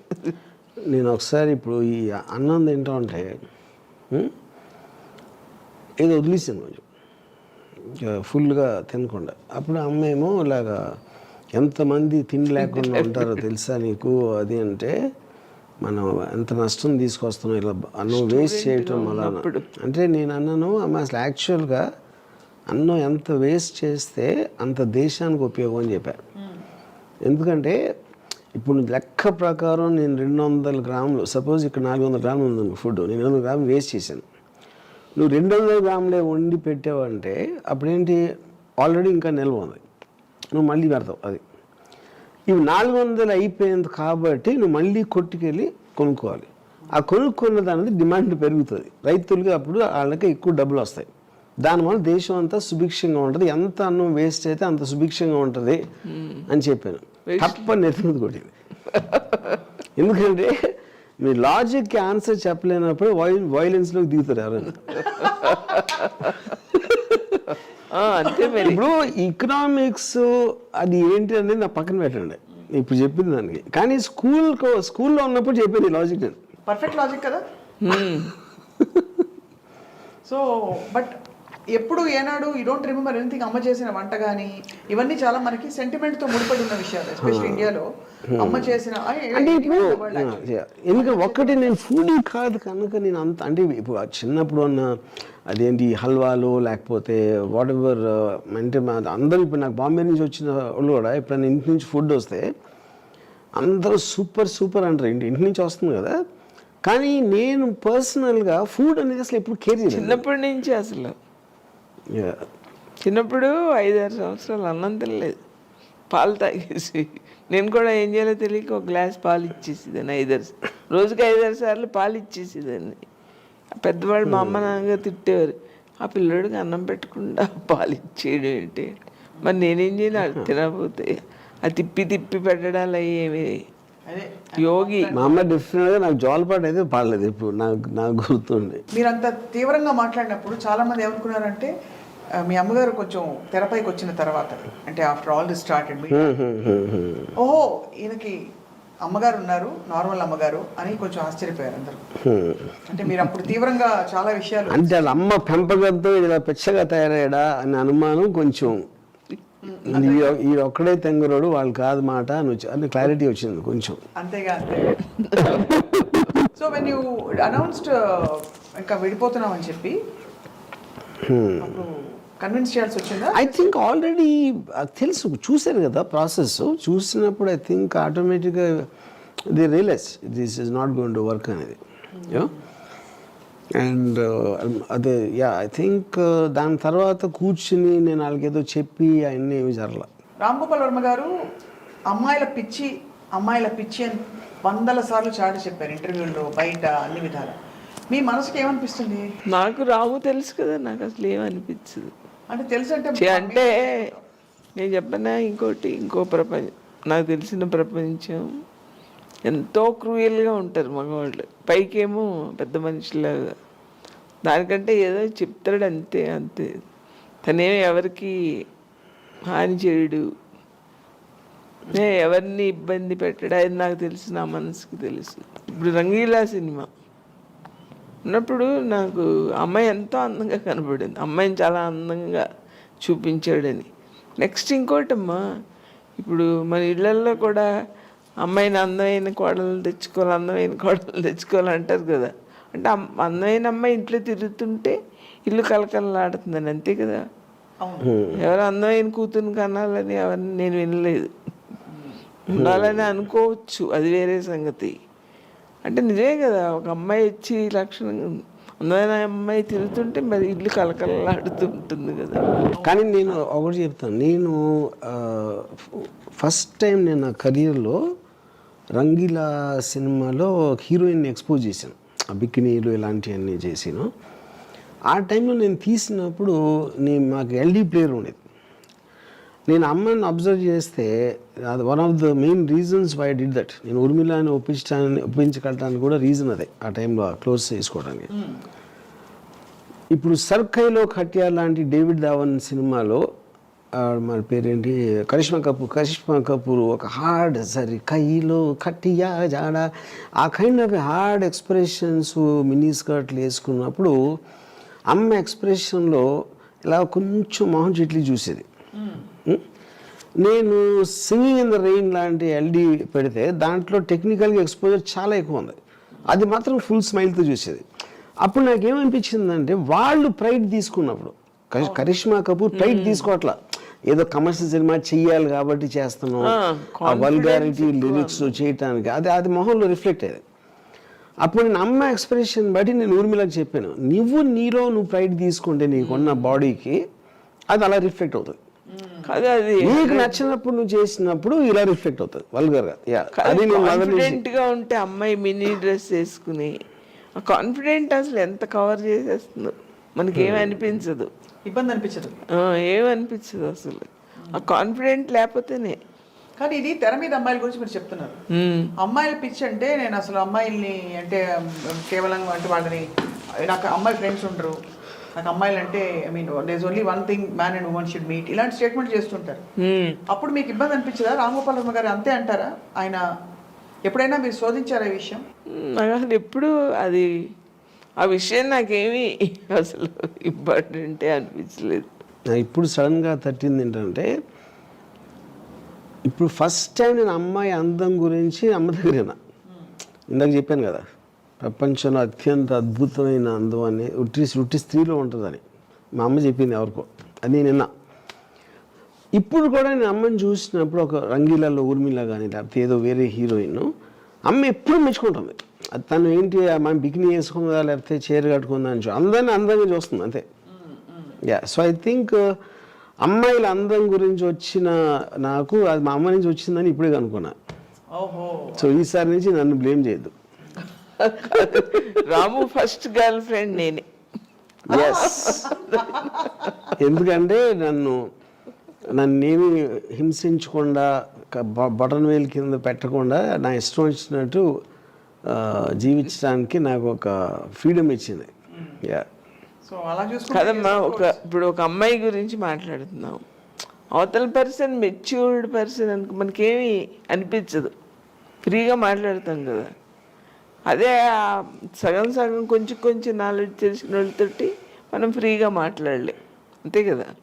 అలాగే రాముతో కూడా నాకు అలా అనిపిస్తుంది అంతే. తను చెప్పిన మెచ్యూర్డ్ పర్సన్ మాట్లాడుతున్నాడు కదా అని నాకు అసలు ఎప్పుడు తర్వాత తన గురించి భయపడడం కానీ ఎప్పుడు భయం వేయలేదు నాకు. అంటే ఎలాంటి భయాలు అంటే ఇప్పుడు ఆ సినిమాలు తీస్తాడు కదా, రక్త చరిత్ర అవి తీస్తే ఓహో అలాంటివి అంటే కొంచెం మీరనేవి ఈ డేంజరస్ జానర్స్ లో కొంతమంది మూర్ఖులు ఉంటారు కదా, అసలు పార్టీ యజమాని చెప్పకపోయినా మధ్యలో వాళ్ళు ఏ చేస్తారు పిచ్చుకొని. అలాంటి భయాలు కూడా మీరు అంటే అండర్ వరల్డ్ ఒక టైంలో అండర్ వరల్డ్ బెదిరింపులు వచ్చాయి అని అంటారు, నిజమేనా? రావటం నిజమే, కానీ నాకు వాటి నేచర్ తెలుసు. అది ఏంటి బెదిరింపు అనేది, ఎందుకు, లేకపోతే ఎవరు చేస్తున్నారు, నాకు ఐ అండర్స్టాండ్ దట్ వర్డ్. మీకు అది అర్థమైనప్పుడు నేను ట్యాకిల్ చేయగలుగుతానని నాకు తెలుసు. అది వర్మ గారు, ఇప్పటికీ మీ ఇంట్లో వాళ్ళు ఎన్ని సందర్భాల్లో మాట్లాడినా మీరు ఒక చాలా దేవదూత, మీరు భూమి మీద పుట్టిన అవతార పురుషుడు, లేకపోతే ఇంకేదో భగవద్గీతని మొత్తం ఒక శ్రీకృష్ణుడు, ఈ టైప్లో మాట్లాడతారు మీ ఇంట్లో వాళ్ళు. రాముకున్నంత మనసు ఎవరికీ లేదు, రాముకున్నంత బాధ్యత ఇంకెవరికీ లేదు, రాముకున్నంత మంచితనం ఇంకెవరికీ లేదని. మీరు మాత్రం నేను పదే పదే నేను పరమ డాష్, నేను ఎదవని ఇలా చెప్పుకుంటూ ఉంటారు. అంటే ఇప్పుడు అక్కడ పాయింట్ ఏంటంటే, ఫస్ట్ ఆఫ్ ఆల్ మీరు మనకు మాట వాడినప్పుడు దానికి ఒక డెఫినేషన్ ఇవ్వాలి. మంచితనం డెఫినేషన్ వాళ్ళకేంటి, నాకేంటి, బయట వాళ్ళకి ఏంటి అనేది. జనరల్గా మంచి అనేది ఏంటి, అందరికీ సాయం చేస్తాడు, లేకపోతే అది అని ఏదో ఉంటుంది, కొన్ని పారామీటర్స్ ఉంటాయి. ఆ పారామీటర్స్ నేను ఫాలో అను. అప్పుడు నేను I can't say that I'm a good person. ఏది తప్పు అనుకొని నేను ఎంబ్రేస్ చేస్తాను, నేను అవుట్ ఆఫ్ మై వే వెళ్ళి దాని గురించి సపోర్టింగ్గా మాట్లాడతాను. అలాంటప్పుడు నేను మంచి ఉన్నా చెడు ఉన్నా అంటే, అప్పుడు ఎవరికైనా అంటే మంచి చెడు అనేది వాళ్ళ రిలేషన్షిప్లో ఉంటుంది. అమ్మతో నా రిలేషన్షిప్కి మీతోటి, లేకపోతే ఎవరితోటి రోడ్డు మీద వెళ్ళి ఎవరితోనో ఇంకెవరితోనో అందరితో వేరువేరుగా ఉంటుంది. వాళ్ళకు కూడా నా గురించి వేరుగా ఉంటాయి అభిప్రాయాలు. అప్పుడు డైరెక్ట్గా నేను ఇంట్లో వాళ్ళతో ఎలా బేసి, ఫర్ ఎగ్జాంపుల్ నేను మామూలు ఏమంటుందని, ఇప్పుడు నేను చాలా రేర్గా కలుస్తాను ఫ్యామిలీని, అసలు చాలా రేర్. అది ఎందుకంటే నాకు కామన్ టాపిక్ ఉండదు మాట్లాడటానికి. నేను ఎంతసేపు ఎవరితో కలవాలనుకుంటా, ఎక్స్ట్రీమ్ పీపుల్, వాళ్ళు క్రిమినల్స్ అవ్వచ్చు, కాప్స్ అవ్వచ్చు, లేకపోతే ఎవరో పొలిటికల్ లీడర్స్, లేకపోతే ఒక విపరీత మనుషులతోటి నాకు వచ్చిన ఎక్సైట్మెంట్ మామూలు మనుషులతో రాదు నాకు. అప్పుడు ఇప్పుడు అమ్మతో కానీ మా ఇంట్లో సిస్టర్తో మాట్లాడటానికి నాకు టాపిక్ దొరకదు, ఎందుకంటే వాళ్ళు ఉన్న ప్రపంచం వేరు, ఒక కనెక్షన్ లేదు నాకు, దానికి ఒక కామన్ సబ్జెక్ట్ అనేది చాలా కష్టం.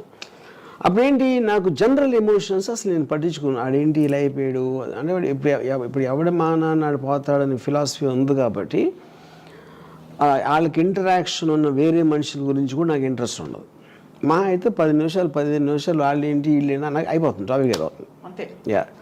దాని తర్వాత నాకు ముందుకు, ఫర్ ఎగ్జాంపుల్ ఈ మధ్యన నా డాటర్కి తను ఇక్కడ 45 days ఉంటే నేను 10 minutes కలిసాను. ఇది హైదరాబాద్లో ఉంది తను. ఆ 10 minutes కూడా నాకు ఏం మాటలు తెలియదు. అది అప్పుడు ఏంటంటే, అలాంటి ఆస్పెక్ట్ ఉన్నప్పుడు ఎవరు అలా చేయరు. అంటే ఇప్పుడు ఫ్యామిలీస్తో అంటే సాటర్డేస్ అంటే ఫ్యామిలీతో కలుపుతాను, మంచి భోజనం పెడుతుంది. ఇప్పుడు నాకు భోజనం ఇష్టం ఉండదు, అదొకటి. మళ్ళీ సో భోజనం లేకుండా, మాటలు లేకుండా ఇంకేం చేస్తాం, యా మళ్ళీ అదొకటి. డ్రింక్ తాగినా కూడా టాపిక్ ఉండదు కదా. సో అప్పుడేంటి, నేను రూట్లెస్గా ఉంటా, ఎందుకంటే నేను మొహమాటం కోసం ఏం చేయను. ఇప్పుడు మొహమాటం కోసం ఏం చేయనప్పుడు అందుకని ఏంటి, నేను ఫస్ట్ నుంచి అలా చేశాను కాబట్టి వాళ్ళు కూడా అది మర్చిపోయారు, అది అలవాటు అయిపోయింది. అప్పుడు నేను చాలా తక్కువసేపు ఉంటాను కాబట్టి వాళ్ళు మంచిగా అనుకుంటారు నన్ను. అది నా నిజస్వరూపం అని చూడలే అది అంటే నిజ స్వరూపం అంతకంటే ఏముంటుంది, అట్మోస్ట్ ఎమోషన్ రియాక్షన్ షాట్స్ ఉండవు అంతే. అంతే కదా. సూర్యవతి గారు, చాలా సందర్భాల్లో రామ్ గోపాల్ వర్మ గారు నాకు ఎమోషన్స్ లేవు ఉండవంటారు, మీరు నమ్ముతారా? 100% రాంగ్ అది. అది ఎలా అంటారు, డంకా చెప్తారంటారు, అలా చెప్తున్నాను. ఇప్పుడు నేనేంటంటే నేను ఎప్పుడు కూడా ఎమోషన్స్ లేవని చెప్పలేదు, ఎమోషన్స్ కంట్రోల్ చేస్తానని చెప్పాను. అదే వాట్ చాలా డిఫరెన్స్ ఉంది దానికి దీనికి. అంటే డీప్ గా ఫీల్ అవుతారు కానీ దాన్ని తొక్కేస్తారు పాప అక్కడ, అంతేనా? నో, అది I try to understand the emotion. మీరు అండర్స్టాండ్ చేసుకున్న దేనికి మీరు భావోద్వేగం పొందరు. ఎప్పుడైనా ఏడ్చారా? ఇప్పుడు నాన్నగారు చనిపోయినప్పుడు ఎప్పుడే అడగలేదు. ఎప్పుడు? అసలు 7 ఏళ్ల వయసులోనే అమ్మ నువ్వు నన్ను ఎందుకు కొడుతున్నావు అంటే నువ్వు వేరే ఏదో పెట్టుకున్నావు అన్నాడు. అప్పుడే అర్థమైపోయింది. తప్పు నీది కాదు కానీ కళ్ళల్లో నీళ్ళు కూడా రాలేదు. సో ఇప్పుడు ఇక్కడ ఏంటంటే పాయింట్, మీకు లాజిక్కి ఒక ప్రాక్టికల్ అప్లికేషన్ ఉండదు. ప్రాక్టికల్ అప్లికేషన్ అంటే ఏంటంటే మీరు అనుకున్న దాన్ని మీరు ప్రాక్టీస్లో చేయటానికి, మీరు ఆలోచించడానికి, అవతలోళ్ళు ఎలా తీసుకుంటారనే దానికి, అవతలోళ్ళ దృష్టిలో అది ఎలా ఉంటుంది అనుకునే దానికి ఒక తేడా ఉంటుంది. సో దాంట్లో ఏమైంది, నాకు మా ఫాదర్ పోయినప్పుడు నేను ఇమ్మీడియట్గా నా ఫస్ట్ రియాక్షన్ నాకు తెలిసినప్పుడు, నా ఫస్ట్ రియాక్షన్ అమ్మ. ఇది అమ్మకి ఎలా చెప్పాలి? అప్పుడు నేను ఎక్కడ ఆ టైంలో ఒక ఎస్టీడీ బూత్ ఉండేది, సెల్ ఫోన్స్ ఆ టైంలో. ఎస్టీడీ బూత్లోంచి ఫోన్ చేసి అక్కడ చెప్పాడు నా ఫాదర్ ఎక్కడో భీమవరంలో అని హార్ట్ అటాక్ వచ్చింది. ఇంట్లో. కానీ ఏంటి, అది మా సిస్టర్ విజయ నన్ను నిద్రపోతూ ఉంటే లేపిందని.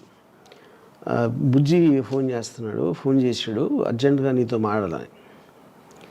సో నేను ఆ బుజ్జి అంత క్లోజ్ కూడా కాదు నాకు, నిద్రలేపి ఎందుకు చెప్తాను, వెళ్ళి నేను మాట్లాడితే పక్కన ఎవరైనా ఉన్నారన్నాడు. సో అక్కడ అమ్మకి విజయకు డౌట్ వచ్చింది, ఏంటి బుజ్జి రాముతో ఇంత అర్జెంటుగా ఏంటి పని ఏడుతో అని.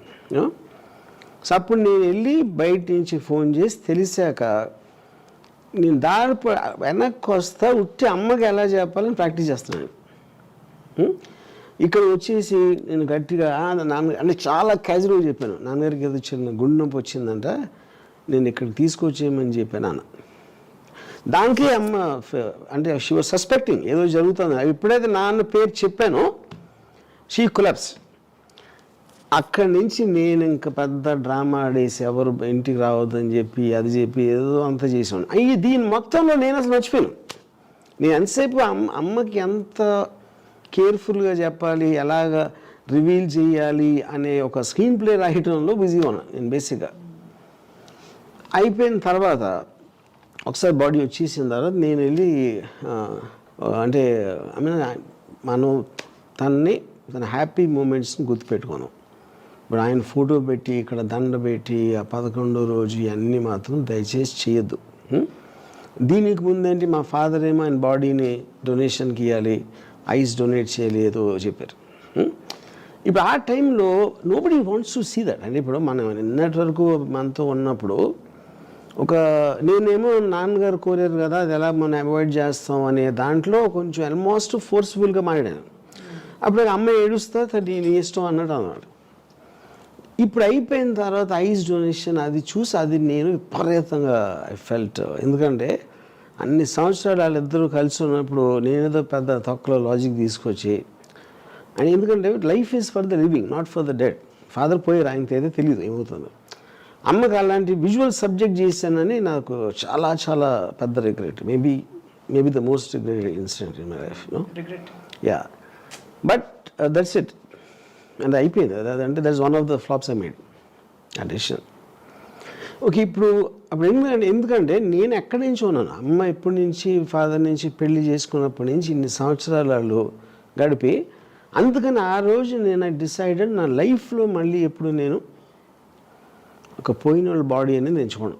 That is one I decided first and last time. ఇప్పుడు ఈ సందర్భంలో నేను ఒకటి చెప్తాను మీకు.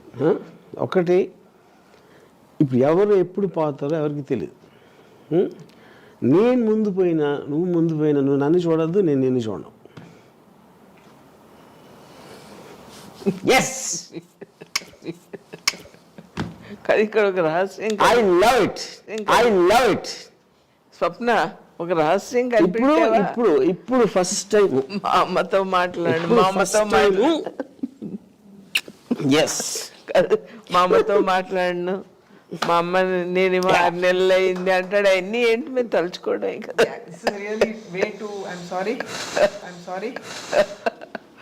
ఏమిటి పెద్ద దొంగ ఓకే తనకు తానే బయట పెట్టేసుకున్నాడు. ఇంతకన్నా అండర్స్టాండింగ్ ఉంటుందా? ఉండదు. యా, కాదు 20 ఏళ్ల కొడుకు. కానీ ఇది గుర్తుపెట్టుకోండి, అమ్మ 100% పాటిస్తుంది, నాకు తెలుసు అది. అది 20 ఏళ్ల కొడుకు చెప్పడం వేరు స్వప్న. 20 ఏళ్ల కొడుకు మా అమ్మ ఇష్టం, మా చెల్లెలు ఇష్టం, మా తమ్ముడు ఇష్టం అంటాడు. సరిగ్గా 4 ఏళ్ళకి మారిపోతాడు. దానికి ఆ చెల్లెలకి ఏమి ఇచ్చేస్తున్నారో అని చూస్తుంటాడు అమ్మన. అలాంటిది ఈ పిల్లోడు అసలు 20 ఏళ్ళ వయసులో ఏ ప్రేమ ఉందో కుటుంబం అంటే ఇప్పుడు కూడా అదే ప్రేమ. దాంట్లో అసలు ప్యూర్ అంటే ప్యూర్. వ్యవస్థ నమ్మను. తెలీదు. ఇది నేను 100% ఫస్ట్ ఇది చెప్తున్నా నేను. ఇప్పుడు మీరు ఒక పర్టికులర్ పాయింట్లో మీ ఇంట్లో ఉంటారు కాబట్టి మీరు ఆ వ్యక్తితో ఇంటరాక్షన్ ఎక్కువ ఉంటుంది కాబట్టి దాని మూలాన మీకు ఒక ఎమోషన్ డెవలప్ అవుతుంది. కానీ అదే ఎమోషన్ ముందుకెళ్ళి మీకు కంపం ఉంచుతుంది.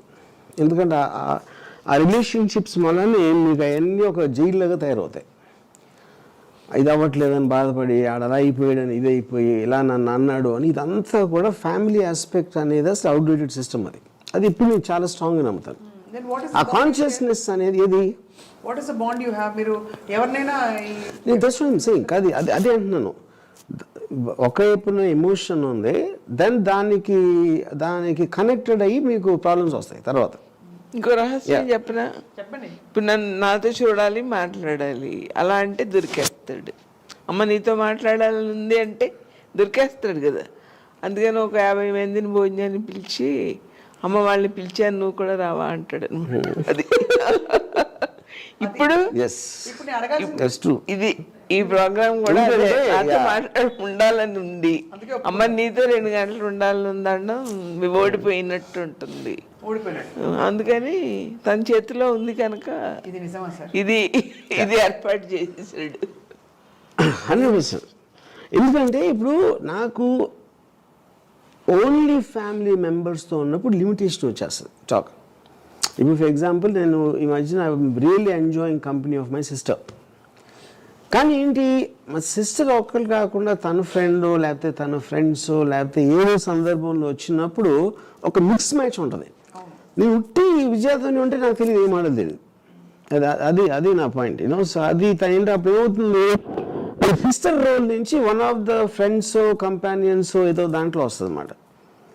నేను సిస్టర్ లాగా చూస్తే నేను క్లైమ్, ఇప్పుడు లేకపోతే నా కోటి ఉన్నాడు నా బ్రదర్, అసలు నేను కోటితో మాట్లాడాను, అసలు నా రేవతితో మాట్లాడాను ఫర్ ఎగ్జాంపుల్, నాకు ఏమంటా తెలియదు అసలు నాకు.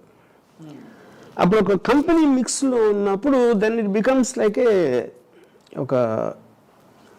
ఏదో ఒక పార్టీ ఒక గ్రూప్ డిస్కషన్ లాగా. అది సో అది స్పెసిఫిక్ నుంచి non specific and more or less ఏంటి జూమ్ అవుట్ మోడ్లో ఉంటుంది సిచ్యువేషన్. జూమ్ అవుట్ కాదు, but I think I enjoy that more.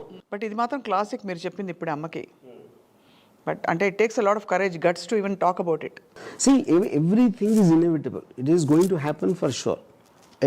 Anything which we don't want to talk about, the death అవ్వచ్చు, ఏదన్నా అవ్వచ్చు, I think to take it very casually. ఇప్పుడు for example Murali మా అన్నాడు, నాకేంటి మురళీ మాయతోటి I still feel is alive. అంటే నేను కలిసినా కలవకపోయినా నాకున్న ఇంటరాక్షన్ ఏంటి, ఆయనతో థాట్స్, ఆయనతో ఉన్న మూమెంట్స్, ఏదో వాట్ ఎవర్ జర్నీ చేసాం.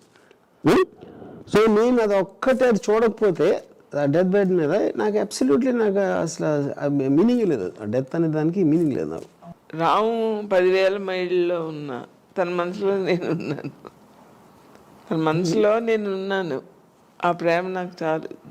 రోజు కనపడకపోయినా పర్వాలేదు. ఇప్పుడు నేను బాంబేలో నువ్వు ఒకసారి 1-2 years కూడా రాకపోవచ్చు ఫర్ ఎగ్జాంపుల్ చెప్తున్నాను. అది మేక్ డిఫరెన్స్ అంటున్నాను. సో ఇది చాలా ఇంట్రెస్టింగ్ పాయింట్ ఇది. రాము గారు బాంబే మూవ్ అయిపోయినప్పుడు మీరు అప్పుడు ఏమనుకున్నారు, ఎలా ప్రాసెస్ చేసుకున్నారు దాన్ని?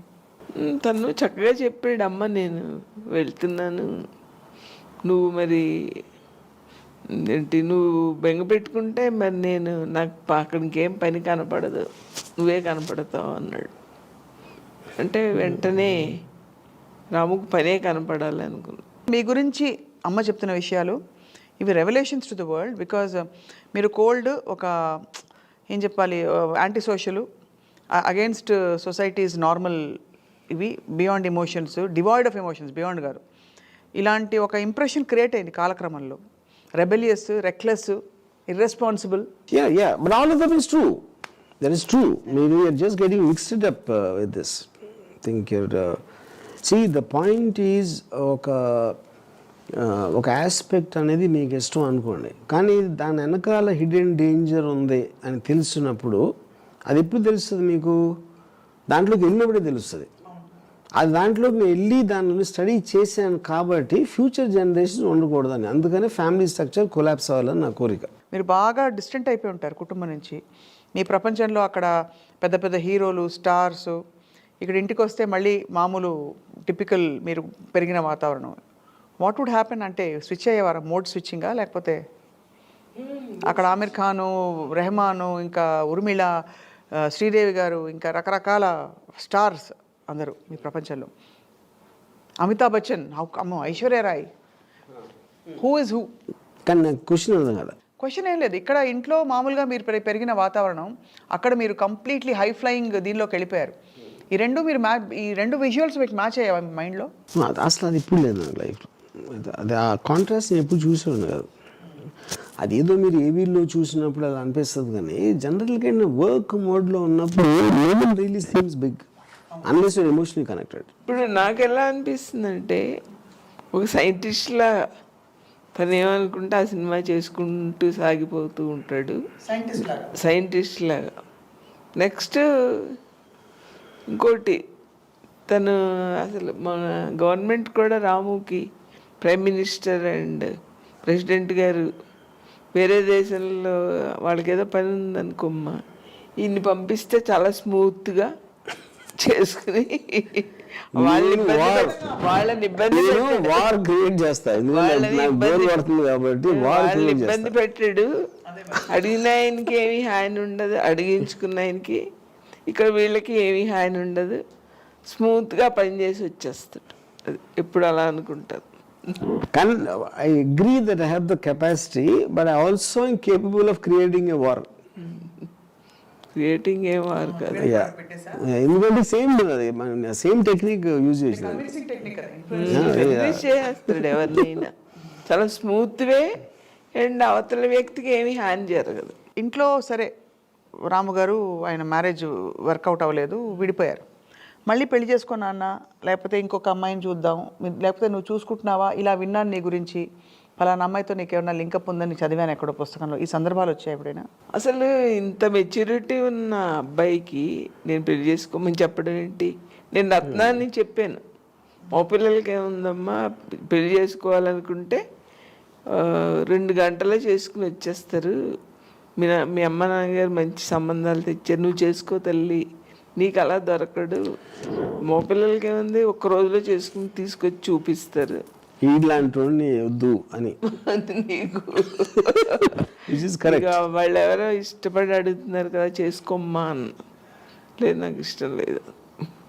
అంటే తన పర్సనల్ ఇష్టం కదా అది, మనం చెప్పేది క్షేమంగా. అమ్మగా మీకు ఉంటుంది కదా ఒక బెంగ, ఎలాగా, ఏమిటి, ఎప్పుడు, ఎలాగా అని. నాకే మా పిల్లల విషయంలో, రాముకోటి విషయంలో వాళ్ళు బేలతనం లేదు వాళ్ళ దగ్గర. అంటే అర్థమైంది కదా, బేల కాదు, బేల కాని వాళ్ళకి మనం ఎందుకు చదవడం. అండ్ ఇంత పెద్ద పెద్ద స్టార్స్తో, అమితాబ్ బచ్చన్ లాంటి టాప్ యాక్టర్ ఇన్ ద కంట్రీతో రాము గారు వర్క్ చేయబోతున్నారు అన్నప్పుడు, ఇప్పుడే కథ చెప్పాను కదా, ప్రెసిడెంట్ గారు, ప్రైమ్ మినిస్టర్ గారు పని అప్ప చెప్తే అలాగే తను చేయాలనుకున్నాడు, ఆయన ఒప్పించాడు, చేసేసి. మీరు కలిసారా ఆ సందర్భాల్లో? వెళ్ళేవారా షూటింగ్స్కి వాటికి? నేను బాంబే చాలాసార్లు వెళ్ళేదాన్ని. అంటే షూటింగ్కి వెళ్ళేదాన్ని, ఎందుకు, రాము దొరుకుతాడు, షూటింగ్లో అయితే ఫ్రీగా దొరుకుతాడు కదా, షార్ట్కి మధ్యలో తనతో ఉండొచ్చు కదా అని వెళ్ళేదాన్ని. జిఎస్టీ ఒక చాలా పెద్ద మైలురాయి. ఎవరికి మైలురాయి అంటే ప్రేక్షకులకి, ఎందుకంటే వాళ్ళు తట్టుకోలేని ఒక జోల్ట్ వచ్చింది, ఢామ్ అని. రామ్ గోపాల్ వర్మ గారు అంతవరకు ఒకలాంటి సినిమాలు తీసిన ఆయన సడన్గా ఒక న్యూడ్ అమ్మాయిని ఒక కంప్లీట్గా అది ఒక అశ్లీలమైన సమాజం భాషలో ఆఫ్ కోర్స్ అది కరెక్టే, అది అశ్లీలమైన కొంత అందరికీ మనస్కరించని ఆ దృశ్యాలతో ఒక నీలి చిత్రం తీశారు. కరెక్టా కదా? ఏమనిపించిందంటే ఒక సైన్స్ క్లాస్ చూసినట్టు అనిపించింది. చూసారండి. అంటే అది ఒక మెచ్యూరిటీ ఉన్న మనిషితో చూసింది తేడా ఉంటుంది, అందరితో చూడలేక. కానీ నాకైతే ఒక సైన్స్ క్లాస్, ఒక డాక్టర్ నన్ను తీసుకెళ్ళి చూపించినట్టు అనిపించింది. అది నా ఇంటెన్షన్ కూడా అదే, ఆ సినిమా తీయటంలో నా ఇంటెన్షన్ కూడా అదే. Yeah. No, it is just about exposing a woman's inner views about what she thinks of sex. Yeah. మనకి ఆపరేషన్ చూడాలంటే అడుగుతాం కదమ్మా డాక్టర్ని, అలా తీసుకెళ్ళి చూపించినట్టు అలా అనుకున్నారు. అలాగే అనుకున్నాను. 100% దీంట్లో నా చెప్పిన మాటలు ఏమి కల్తీ లేదు, ప్యూరిటీగా చెప్పాను 100%. అసలు ఏమీ అనిపించలేదు. So that was a very bold thing from you sir. అంటే ఎవరు ఎక్స్పెక్ట్ చేయలేదు. ఇది జిఎస్టీ దానికి కిరణ్ గారు మ్యూజిక్ ఇచ్చారా? కీర్వాణి ఇవ్వలేదు, కీర్వాణి ట్రాక్ ఒకటి తను చేశాడు. నేను కీర్వాణిని just asked him to produce music track for it. Right. మీకు అమ్మతో గడిచిపోయిన జీవితం అంటే ఈ సంవత్సరాల్లో any other regret you have? ఈ టైంలో నేను ఉండలేకపోయాను, స్పెండ్ చేయలేకపోయాను, అమ్మకి ఇది ఇవ్వలేకపోయాను, లేకపోతే అమ్మ నేను లేకుండా ఇలా అయిపోయింది, anything like that from your deepest heart? ఎవరన్నా నన్ను అడిగితే నేను ఏదో చేస్తాను. But many plus people in my family, Vijaya కానీ అమ్మ కానీ మా ఫాదర్ కానీ ఎప్పుడు ఎవరు ఆడలేదు అను. మరి ఇందాక అమ్మ చెప్పిన నేను ఆడలేదు, వాళ్ళు నన్ను అడగలేదు. అంటే they are content with that. అంటే ఐ డోంట్ నో, అంటే ఇప్పుడు అది అన్కండిషనల్ లవ్ అంటారా దాన్ని? No, I don't know. అంటే I think we as people we are like that. Almost అందరూ ఇంట్లో అందరూ కదా యాక్చువల్గా. ఎవరు ఎప్పుడు ఎవరిని ఏం అడగరు. ఏ పర్సన్ కూడా ఒక ప్రాబ్లం ఫేస్ చేయడం జరగలేదు. స్వప్న సీక్రెట్ చెప్పిన రాముకు కూడా తెలియదు. ఇప్పుడు రాము నేను వస్తానమ్మా అంట బాంబేకి, నేను ఎల్లుండి వస్తున్నాను కదా అని అంటాడు. వద్దని చెప్పాడు, రావద్దని చెప్పాడు. తర్వాత ఒకసారి అన్నాడు నేను హైదరాబాద్ వచ్చి 2 నెలలు ఉంటున్నాను అన్నాడు. అంటే ఐ ఆమ్ వెరీ హ్యాపీ. అబ్బా 2 నెలలు ఇంకా చూసేసుకోవచ్చు అని. కట్ చేస్తే ఫిలిం నగర్లో ఉన్నాడు 2 నెలలు. అదేంటో అలా అంటే మరి ఇంటి నుంచి షూటింగ్ వెళ్ళడానికి ఎంతసేపు పడుతుందమ్మా, ఆ టైం అంతా వేస్ట్. అదేనా యాక్చువల్ రీజన్, లేకపోతే మీ స్పేస్ మీకు కావాలనుకున్నారా?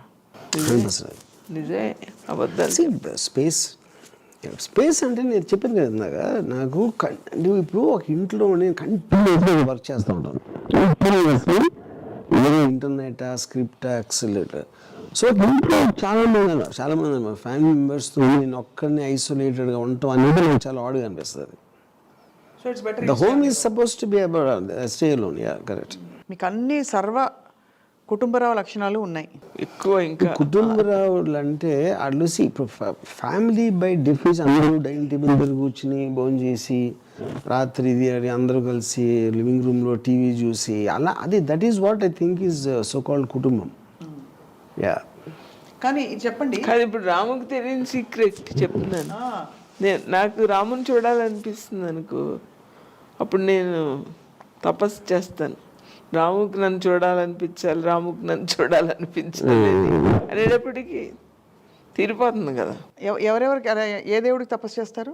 ఏ దేవుడికి తన ప్రేమకే. కానీ ఇది మాత్రం అమ్మ గురించి చెప్తున్నాను, నేను అసలు నాకు ఎవరిని చూడాలనిపించదు అసలు. అబ్సల్యూట్గా నేను కానీ అంటే స్క్రిప్ట్ రాసి చూడాలంది అలా ఉంటే అది కొంచెం ఎమోషనల్గా డ్రామాటిక్గా ఉంటుంది. అలా కాకపోయినా చూస్తే బాగుంటుంది. ఏం చేస్తాను, mind is so full of running ideas. అసలు నేను హ్యూమన్ బీయింగ్స్ అసలు నేను కనెక్ట్ అవ్వలేను అసలు. అది ఇప్పుడు అంత వచ్చిన చాలా క్లోజ్. బట్ కానీ నేను ఒక సినిమా నుంచి ఇంకో సినిమాకి 1 year 2 years గ్యాప్ వచ్చింది. ఒక్కసారి కూడా నేను అసలు ఆయన కలవను. మా అయితే ఏదో ఒక పర్టికులర్ ఇంట్లో ఒక మెసేజ్ ఏదో ఒకటో రెండు మెసేజ్లు ఇలాంటివి తప్పిస్తే అసలు నేను కలవను అసలు ఎవరిని. నా వర్క్లో ఉన్నోళ్ళకి తప్పిస్తే ఆ రోజు చూసిన వాళ్ళు లేకపోతే అప్పుడు ఆ పర్టికులర్ టైంలో చేస్తున్నాడు నాకు అసలు అందరూ భయపడిపోతారు. ఇది నాకు తెలిసిన విషయం మిమ్మల్ని అడుగుతున్నాను కన్ఫర్మ్ చేసుకోవడానికి. Completely off from where we're. చిన్నప్పుడు వినాయక చవితి దసరా పండుగలకి రాము గారు కొబ్బరికాయలు అవి తెచ్చేవారు. అడుగుతున్నాం. అంటే అమ్మకి పని చేసి పెట్టడం, అమ్మకి ఏదో ఒకటి. బట్ కాదు వినాయక చవితి అని కాదు, అమ్మ కొబ్బరికాయ తెమ్మంది అంటే తెస్తాడు. పక్కనే షాపులు పక్కనే ఉంటాయి కదా. పైగా హాలిడేస్ నేను కూర్చునేవాడిని Vinayaka Chavithi whatever that is and everything చేసేవాడు నేను. అంటే ద పాయింట్ ఏంటి అక్కడ Vinayaka Chavithi I like for the ఉండ్రాళ్ళు 2-3 రోజులు చదువుకోకలా పుస్తకాలు అక్కడ అది నా మెయిన్ ఇంట్రెస్ట్. ఎప్పుడు చెబుతాడు బుక్స్ ప్యాక్ అక్కడ పెట్టేసి చేసి మళ్ళీ 3 రోజులు ముట్టుకోపోతే ఫుల్ హ్యాపీ, హోంవర్క్లు చేయక్కర్లేదు. సో నాకు ఇప్పుడు మా నాన్నమ్మ ఉండేవారు మా ఇంట్లో. మా నాన్నమ్మ మెయిన్ రీజను నేను నాస్తికుడు అవడానికి మెయిన్ రీజన్ ఆవిడ. ఎందుకంటే ఆవిడ రామకోటి 5 times రాశారు ఆవిడ. 5 times అంటే ఈచ్ టైమ్ 100 books. ఆ రాస్తా మధ్యలో అమ్మని తిట్టేవారు, మధ్యలో నన్ను తిట్టేవారు.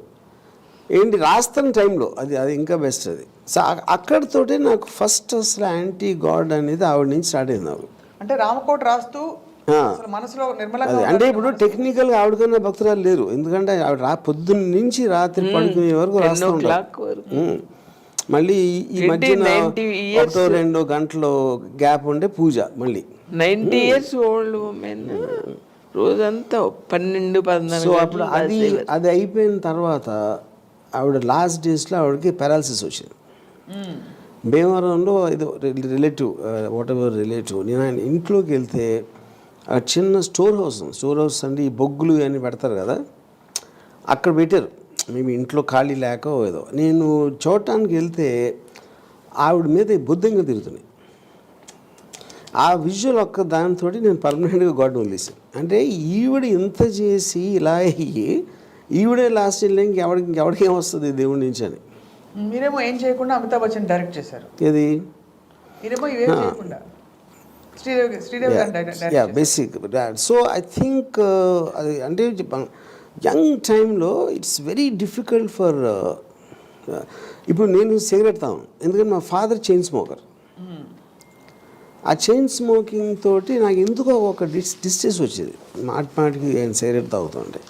కానీ ఆయన డ్రింక్ మాత్రం జస్ట్ ఒక స్మాల్ పెగ్ ఏదో వేస్తారు, బ్రాండీ ఏదో సంథింగ్.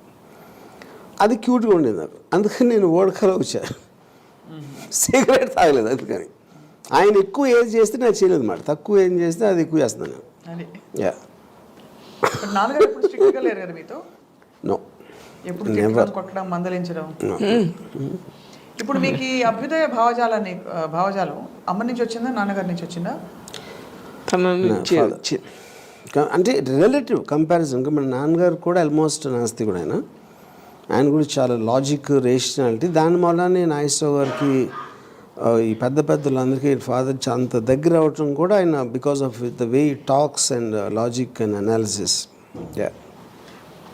అమ్మ చిన్నప్పుడు రాము గారు రిలేటివ్స్తో ఉన్న పద్ధతి, ఇంట్లో ఉన్న పద్ధతి చూసినప్పుడు ఒకరోజు మా అబ్బాయి ఇలా ఉంటాడు, ఇలా తయారవచ్చు, లేకపోతే ఒక పెద్ద కొంచెం అంటే సమాజం పరిధిలో కొంచెం రెవల్యూషనరీగా అవుతారని అనుకున్నారా మీరు? అసలు అనుకోలేదు. నాకు ఎంతసేపు ఇంజనీరింగ్ చదివించేసి ఇప్పుడు నా ఉద్యోగంలో పాయింట్ ఏమైందంటే నేను పెళ్ళి చేసుకున్న టైం, ఎందుకంటే పెళ్ళి అంటే ఆల్మోస్ట్ ఇంజనీరింగ్ అవ్వగానే అయిపోయింది మ్యారేజ్. అప్పుడు ఈ రత్నాకి నాకు వచ్చిన గొడవలు కానీ, నా తాజ్ కృష్ణలో నేను చేసే ఉద్యోగం ఒక ఇన్సెక్యూరిటీ వచ్చేసింది అంతా. వీళ్ళేంటి అదేంటి అనేది. That was a difficult time for the whole family. మొత్తం అందరూ ఏది సరిగ్గా సెట్ అవ్వట్లేదు. ఇలాంటి పీరియడ్లో నేను వెనకాల నుంచి ఈ సినిమా బ్రేక్ ట్రై చేస్తూ ఉన్నాను. యా.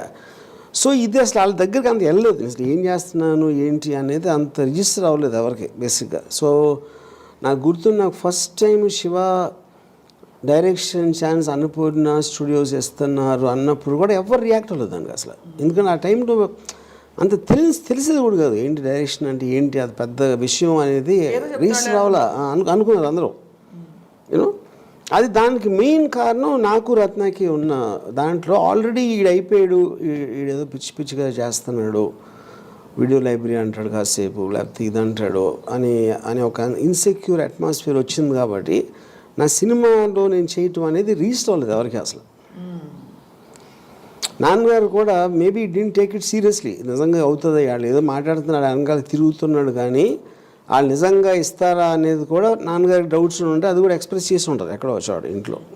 యూనో ఫైనల్గా ఆల్మోస్ట్ ఫిలిం చూసేవరకు ఎవరికి అసలు దే డింట్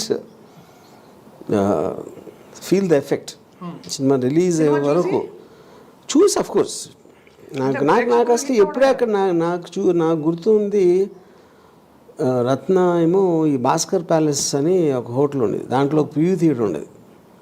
అక్కడ చూసి షాక్ అయిపోయింది అసలు. అంటే ఫస్ట్ టైం తనకి రిజిస్టర్ అయింది ఇదేదో జరిగిపోయింది అనేది అక్కడ. నాకు ఇప్పుడు అమ్మ విజయ్ ఎప్పుడు చూసారో నాకు గుర్తులేదు. నాన్నగారు చూశారు స్టూడియోలో, చూసి అది ఆడదని చెప్పారు నాకు. It is too intelligent, it is too intelligent for the audience అని చెప్పారు. అమ్మ మీరు ఎప్పుడు చూసారు ఫస్ట్ శివ? నేను స్టూడియో అన్నపూర్ణ స్టూడియోలో చూసేమనుకున్నారు, నా కొడుకు గ్రేట్ అనుకున్నారా? అందరూ ఎంత రామలింగరాజు గారు. కానీ నాకు అమ్మ నన్ను చూసి నన్ను ఎంత వాడబోయావురా అని చెప్పినట్టు గుర్తులేదు. అదే మరి చెప్పలేదు అది చెప్పలేదు. అసలు ఒక్కొక్క విషయం వింటూ ఉంటే నాకు పేజీలు తిరిగేసి ఆ ఫేజ్లోకి వెళ్ళిపోయినట్టు అనిపిస్తుంది. సో ఓవరాల్గా మీరు అంటే మీ జర్నీలో సూర్యవతి గారు, రామ్ గోపాల్ వర్మ గారి మైల్ స్టోన్స్ అన్నీ ఒకవైపు, కానీ ఆయన భావజాలం, ఐన్ ర్యాండ్ ఫిలాసఫీలు, నీషేలు ఇవన్నీ ఇంట్రడ్యూస్ అయినప్పుడు ఏమనుకునేవారు మీరు? ఏమనుకునేవారు కాదు అవన్నీ నాకు తర్వాతే తెలిసింది. అసలు రాము చిన్న స్టూడెంట్గా ఉన్నప్పుడు నాకు తెలియదు. కాకపోతే ఒకటి చెప్పిన ఒక జోక్, నేను ఎద్దనపూడి సులోచనారాణి మీకు ఐడియా ఉందా? అయ్యో, ఆవిడ నవల్స్ చదివి తెలిపోతూ ఉండేదని 30 ఏళ్ళ వయసులో. 10 ఏళ్ళ పిల్లడేమో ముప్పాళ్ళ రంగనాయకమ్మ గారి నవల్స్ చదివి తను జీర్ణించుకునేవాడు ఆవిడ. నేనేమో ఎద్దనపూడి సులోచనారాణి గారి నవల్స్ ఆహా ఇలా ఉండాలి నవల్ అంటే. ఆవిడ ఆ నగ్న సత్యాలు రాస్తే మనకేం నచ్చుతుంది. పేర్లు మాత్రం దేవుడి పేర్లు పెట్టారు కదా రాము గారికి, రామ్ గోపాల్. ఫస్ట్ మా అత్తగారు పెట్టుకున్నారు, రామ్కోటి రాశారు కదా, తన పేరు రాము, మా చిన్న కొడుకు పేరు కోటి, విజయలక్ష్మి కూడా ఆవిడే పెట్టుకున్నారు. నా పేరు రామ్ పండు అని పెట్టారు. రామ్ పండు అని పెడితే నాన్నగారు చాలా ఫీల్ అయిపోయి ఒక స్కూల్లో అందరూ తిడతారు, స్కూల్లో అందరూ గేల్ చేస్తారు అని రామ్ గోపాల్ వర్మ అని పెట్టారు అక్కడ. ఇక్కడ పాయింట్ ఏంటంటే ఇప్పుడు దీని పుణ్యం అని రేపటి నుంచి టూలర్స్ అందరూ రామ్ పండు అంటారు నన్ను. కానీ ఇంకా అసలు ఇంకొక కథ ఉంది. తను పుట్టినప్పుడు మా పెద్దమ్మమ్మ గారు ఉన్నారు ఇక్కడ హైదరాబాద్లో. మా అమ్మ ఆవిడ్ని తోడు తెచ్చుకున్నారు. రాము నిలోఫర్లో పుట్టాడు. ఇప్పుడు మా పెద్దమ్మమ్మ గారు ఏం చేశారంటే ఇలా ఎత్తుకుని అమ్మ అశోక్ చక్రవర్తి అని పేరు పెట్టవే అన్నారు. అంతటి వాడు అవ్వాలి, అవుతాడు అంటే. తర్వాత నెక్స్ట్ 5 months 6 months అయ్యాక మా అమ్మకి నాకు కూడా తన పేరు మా అత్తగారిని పర్మిషన్ అడగాలని తెలియలేదు. నేను వెళ్ళాను నరసాపురం, ఏం పేరు పెట్టారు అన్నారు మా అత్తగారు. నాకు అసలు ఆవిడంటే చాలా భయం. అంటే ఇలా అశోక్ వాడేవాడు, వాడు మన కులమా, అశోక్ మన కులమా, వాడి పేరు పెడతారా, రామ్ పండు అని పిలవండి అని చెప్పేసారు అంటారు. So Ashok Chakravarthi to Ram Pandu to Ram Gopal Varma, good travel. కానీ మరి మా పెద్దమ్మమ్మ నిన్ను దీవించినట్టే అయ్యావు మరి చూడు, ఆవిడ నోరు ఎంత మంచిది. సో ఓవరాల్గా Ram Pandu garu, thank you. Yes, I have no problem. ఇప్పుడు నన్ను ఇవాళ సోషల్ మీడియాలో పిలిచే పేర్లకి ఇదో పేరు అంతే, ఇంకొకటి యాడ్. No problem. అంటే ఇప్పుడు ఏంటి, రాంపండు పిచ్చనా కొడగా కన్నా బెటరే కదా. Okay, no problem. Yeah. Rampandu garu, ఎప్పుడైనా అమ్మ మీకు అంటే కలిపి పెట్టడాలు ఇలాంటి కామన్ అంటే I'm sure it must have happened in very small. కాదు, ఇవి నన్ను తినేవాడు కాదు, చిన్నప్పుడు పాలు కూడా సరిగ్గా తాగేవాడు కాదు. అవును. ఆ తాగని పిల్లలు ఇంకా ఉసూరమంటూ ఉంటారు కదా. 3 సంవత్సరాలు 4 సంవత్సరాలు ఇలా ఎత్తుకునే వంట చేసేదాన్ని. మా ఇంటికి వేణక్క, అక్క నీకు పద్మశ్రీ బిరుదు ఇవ్వాలక్క, నువ్వు ఎత్తుకుని వంట చేస్తున్నావు, ఎలా చేస్తున్నావే. మరి తినని పిల్లలు కాదు, ఎత్తుకుని నేను పిచ్చి పిచ్చి క్వశ్చన్లు అడిగి ఏడిపోతే ఒక చిరాకు వచ్చి నూనెలో వేసేలాగా. ఏమేశారు?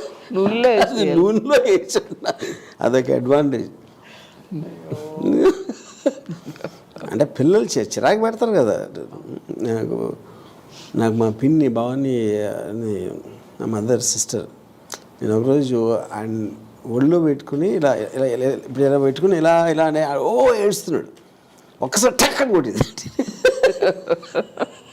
అంటే ఒక లిమిట్ దాటినప్పుడు వస్తుంది చిరాకు. అది anyway, just of the topic. వాళ్ళు నీరసంగా ఉంటారు పాపం. చిన్నప్పుడు పెళ్ళిళ్ళు. But what is actually evident, ఇప్పుడు ఇన్ని ప్రశ్నలకి దాని కామన్ పాయింట్ ఏంటంటే దట్ సమ్వేర్ మిమ్మల్ని అఫ్కోర్స్ అమ్మ అర్థం చేసుకున్నట్టు అని అర్థం, చాలా డీప్గా అర్థం చేసుకున్నారు ఒకవైపు, ఇంకోవైపు ఆవిడ చూడాలనుకుంటుంది మీలో చూస్తున్నారని కూడా అనిపిస్తుంది. రైట్? సి నాకు ఇప్పుడు నా ఫిలాసఫీగా నేను మాట్లాడేది కానీ, లేకపోతే నేను జీవించే విధానం కానీ, ఆ అన్నిటి దాంట్లోంచి అమ్మకి ఎంతో కొంత కరేజు, ఎంతో కొంత అండర్స్టాండింగు, ఒక హ్యాపీగా ఉండాలి బతికినంత కాలం అనే ఒక స్ట్రెంగ్త్ నా నుంచి కొంచెం వచ్చి ఉంటుందని నా ఆశ. అదొక్కటి నేను చెప్పిన, నా నుంచి తనకు వచ్చి మళ్ళీ తన నుంచి నేను నేర్చుకున్నాను. పాయింట్ అది. కానీ మీ నుంచి మొత్తం ఈ ఫిలాసఫీ అంతా మీ నుంచి వచ్చింది? ఇంకెక్కడి నుంచి వస్తుంది? నా నుంచి వచ్చాక మళ్ళీ ఏమీ తెలియనట్టు నేర్చుకున్నా తన దగ్గర. నువ్వే నేర్పించావు మనకు. ఎప్పుడైనా అంటే నిజంగా చెప్పాలి, ఇది ఫిలాసఫీ కాదు, ఇజంలు వద్దు, థియరీలు వద్దు. అమ్మ చెప్పండి, రాము గారు ఒంటరిగా ఉంటారు, ఏం తింటున్నాడు టైంకి, లేకపోతే సరే మీరు ఎంత భోజనం పంపించినా కూడా ఏమైపోతున్నాడు, ఏం చేస్తున్నాడు అనే ఆందోళన కలిగి ఉంటుంది కదా కొన్ని సందర్భాలు. అంటే తనను బట్టి నాకు కలగదు. అంటే చెప్పాను కదా మీ దగ్గర, బేల కాదు ఈ పిల్లడని, ఇష్టంతో ఉంటున్నాడు కదా. సో అప్పుడు అలా ఆందోళన కలగలేదు. నేను ఒంటరి అయిపోయాను, ఇప్పుడు నా కొడుకు దగ్గర నాకు అని బాగా మిస్ అయిపోయిన సందర్భాలు ఉంటాయా? అస్సలు ఉండదు నాకు. అంటే మరి దగ్గరే పక్కనే ఉన్న మూలన్నీ అంటే ఒక్కదాన్నే ఉన్నానని అస్సలు అనిపించదు. So sometimes it feels sir that మీరు do you ever worry and wonder, మీరు ఇందాక చాలా క్యాజువల్గా చెప్పేశారు ఎవరు ముందు వెళ్ళిపోయినా కూడా రెండో వాళ్ళు చూడకూడదని. But do you ever worry and wonder అమ్మ ఆరోగ్యం గురించి? బికాజ్ నేను విన్నది అమ్మకి ఆరోగ్యం కొంచెం అటు ఇటు అయ్యి ఎక్కడైనా కాళ్ళలో నొప్పి వచ్చింది, ఇంకేదో వచ్చింది అని చెప్తే మీరు తట్టుకోలేరు, ప్రతి అరగంటకి రెస్ట్లెస్గా అడుగుతుంటారని. సి అది ఇప్పుడు ఇవన్నీ ఇది ఓవర్ థింగ్ అంటే ఇది. So I will just do my best what I can to get the best possible treatment are expert. ఇలాంటి దాంట్లో నేను చేస్తాను. కానీ నేను అంటే నేను వచ్చేసి కూర్చుని అలా ఎప్పుడు చేయలేదు. ఇప్పుడు నాకు బాగుండకపోతే ఎవరు రాని దగ్గర, నేను నాకు ఎప్పుడు ఒంట్లో బాగోకపోతే నాకు వచ్చి యా అంటే అదేమి రూలు గీలు కాదా, జస్ట్ హేట్ ఇట్ అంతే. స్వప్న చెప్పనా నీ దానికి ఆన్సర్. ఇప్పుడు ఫ్యామిలీ, అమ్మ, తమ్ముడు, చెల్లెలు, కూతురు, భార్య ఎవరైనా, వాళ్ళకి ఒక 15 లక్షల చక్రాలు వేసేసాడు. ఇంకా వచ్చి చూడడం ఎందుకు, ప్రత్యేకంగా అవే రక్షణ చేస్తాయి. తనకి ఇష్టం ఉండదని మేము వెళ్ళాం. తను పలకరిస్తే కూడా బాగోలేదా అంటే కూడా ఇష్టం ఉండదు. తనకి ఇష్టం లేని పనులు చేయకూడదు అనుకుంటాం అందరు. నీ మనసులో ఏమో వాడు ఓర్పే వాడిని కాపాడు, తన ధర్మమే తను కాపాడుతుంది అలా అనుకుంటాను నేను. రామరాజ్యం రామరాజ్యాన్ని పేరు పెట్టా. చూసారా సార్? రామరాజ్యంలో స్వజనులు బాగుంటారు. ఏమనిపిస్తుంది విన్నప్పుడు? ఏదో రకరకాల రాజ్యంలో సౌండ్స్ మైండ్ మీద లడ్డు పూటరే కదా, ఖుషి అయిపోతున్నారు. రామరాజ్యంలో స్వజనులు బాగుంటారు, ప్రజలు బాగుంటారు, తన పరివారం బాగుంటారు. దాంట్లో ఏమీ సందేహం లేదు. సో రామోయిజం గురించి మీ అభిప్రాయం చెప్పండి. చాలా అద్భుతం. అంతకంటే అది కూడా స్వప్న చేసిన మూల. నా గురించి కాదండి, అలా కాదు, నాకు ఇద్దరు సమానమే. నీ వల్ల ఇలా అయింది, ఆయన వల్ల అని అలా ఇద్దరు ఉండాలి. అంటే ఇంత గొప్ప ఫిలాసఫీ ఈ తరం ఒక కల్ట్ అంటే ఒక ఇజం అయిపోయింది. ఇది యంగ్స్టర్స్ అందరూ బాగా కనెక్ట్ అయిపోయిన కొన్ని ఫండమెంటల్స్. అవును, చూసినప్పుడు మీకేమనిపిస్తుంది? నా కొడుకులో ఇంత కాదు. నేను భీమవరం వెళ్తే 60 years 70 years లేడీస్ వచ్చి అమ్మా చాలా నచ్చిందమ్మా చాలా నచ్చింది. వాళ్ళు అసలు బయట ప్రపంచం అంటే ఏంటో తెలియదు, ఊరికే టీవీ చూస్తారు అంతే. వాళ్ళు వచ్చి చెప్తారు ఎంత బాగుందనమ్మా ఎంత బాగుందనమ్మా అనేసి వచ్చేస్తుంటారు ముందుకి. పెళ్ళిళ్ళకి అది వెళ్తాం కదా. సో అయితే మీకు మీ అబ్బాయి ప్రపంచానికి ఎలా కనిపించినా అమ్మ కంటికి ఎలా కనిపిస్తారు చెప్పండి, ఉన్నమాట చెప్పండి.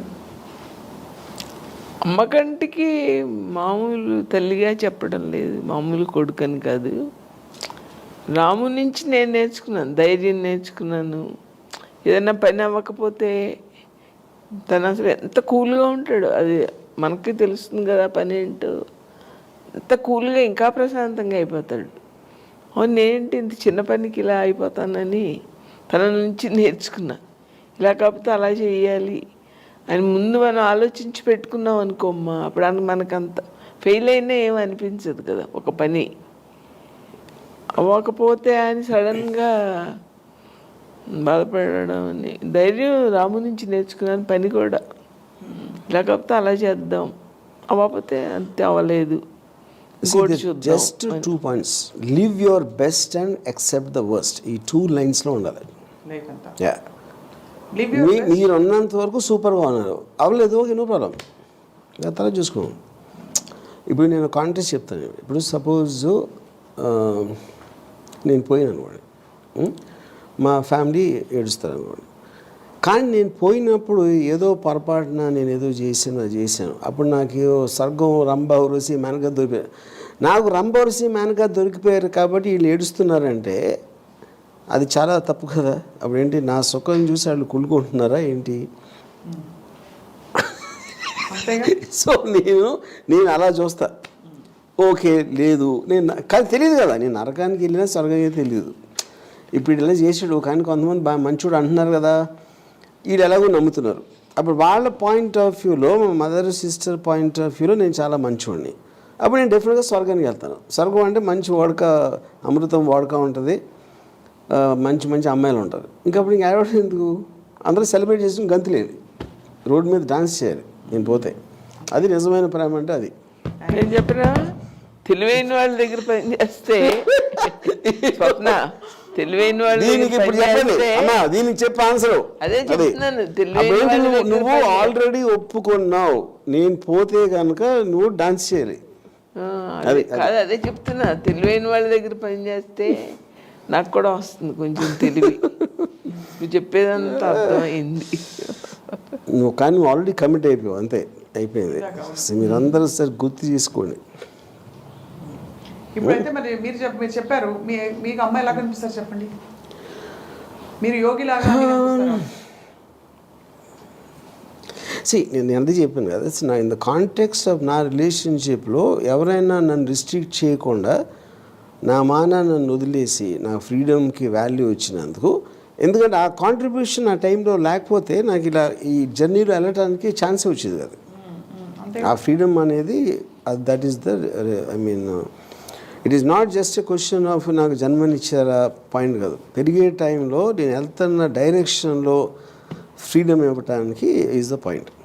అలా అవన్నీ ఇచ్చారు కాబట్టి వాట్, యా అంతే, ఓన్లీ దట్. కాబట్టి వాట్ అంటే అందుకనే I value her in my life. అది యా జన్మనిచ్చినందుకు ఇవ్వను నేను. యా ఎందుకంటే జన్మ ఎవరు కూడా ఒక పర్టికులర్ పర్సన్ని పుట్టించడానికి ఎవరు చేయరు. పెంచటం అనేది that is completely different.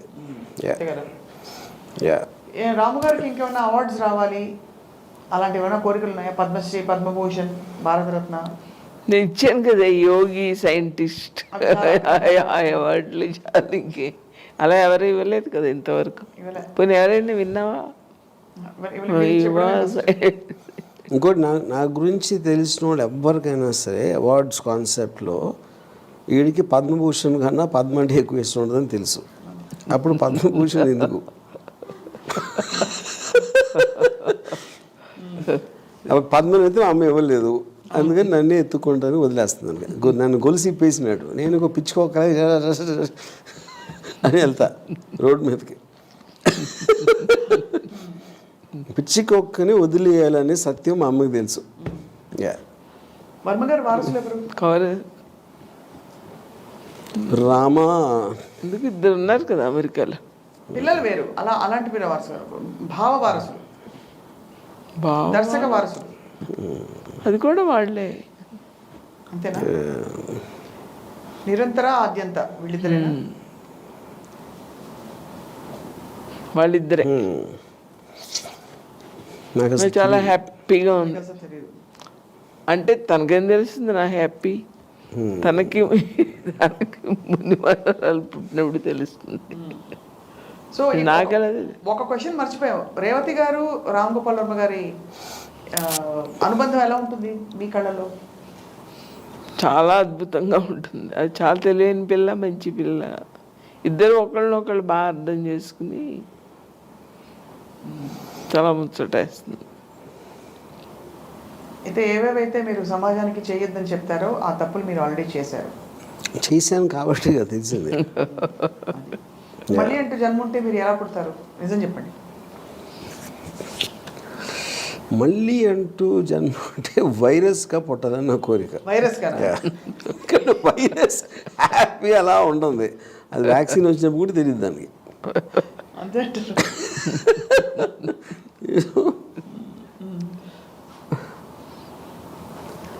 So the point at the end of the whole thing is I still want to say relationships are dangerous. దానికి ఇచ్చిన దీనికన్నా వేరేది ఎక్కువ డ్యామేజ్ రావడానికి ఛాన్స్ ఉంటుంది. ఎంత ఎక్కువ దగ్గర అయితే అంత ఎక్కువ డ్యామేజ్ అవ్వడానికి ఛాన్స్ ఉంటుంది. అది మాత్రం నేను వదలను. సో ఇవన్నీ పెరిఫరీలో కమిట్ అయిపోయాం కాబట్టి ఇంతవరకు ఓకే. ఇప్పుడు నేను పేరెంట్స్ని పిల్లలు పుట్టించకూడదని చెప్తాను. ఎందుకు చెప్తాను అది? ఫస్ట్ ఆఫ్ ఆల్ వాళ్ళు ఒక ఏముంటుందని మీ మెడకి గుదిబండ్లు అవుతారు. వాళ్ళని పెంచి పెద్ద చేసి వాడు ఏం చేస్తాడో తెలీదు, ఏమవుతాడో తెలీదు. మళ్ళీ మిగతా లైఫ్ అంతా దాన్ని రిగ్రెట్ చేస్తూ ఉండాలి. ఆ ఛాన్స్ తీసుకోవటం అనేది మీనింగ్ లేదు. అందుకని ఇప్పుడు నాకు అంటే అప్పుడు మీ అమ్మ నాన్న అలా అనుకుంటే, మీ అమ్మ అలా అనుకుంటే నువ్వు పుట్టివాడువా అంటే, ఇప్పుడు మా అమ్మకి చేసిన తప్పు నేను చేయడం లేదు కదా, కానీ నేను చేసా ఆల్రెడీ. కానీ అట్లీస్ట్ భావితరాలు చేయకూడదని నా చిన్న ఉచిత సలహా.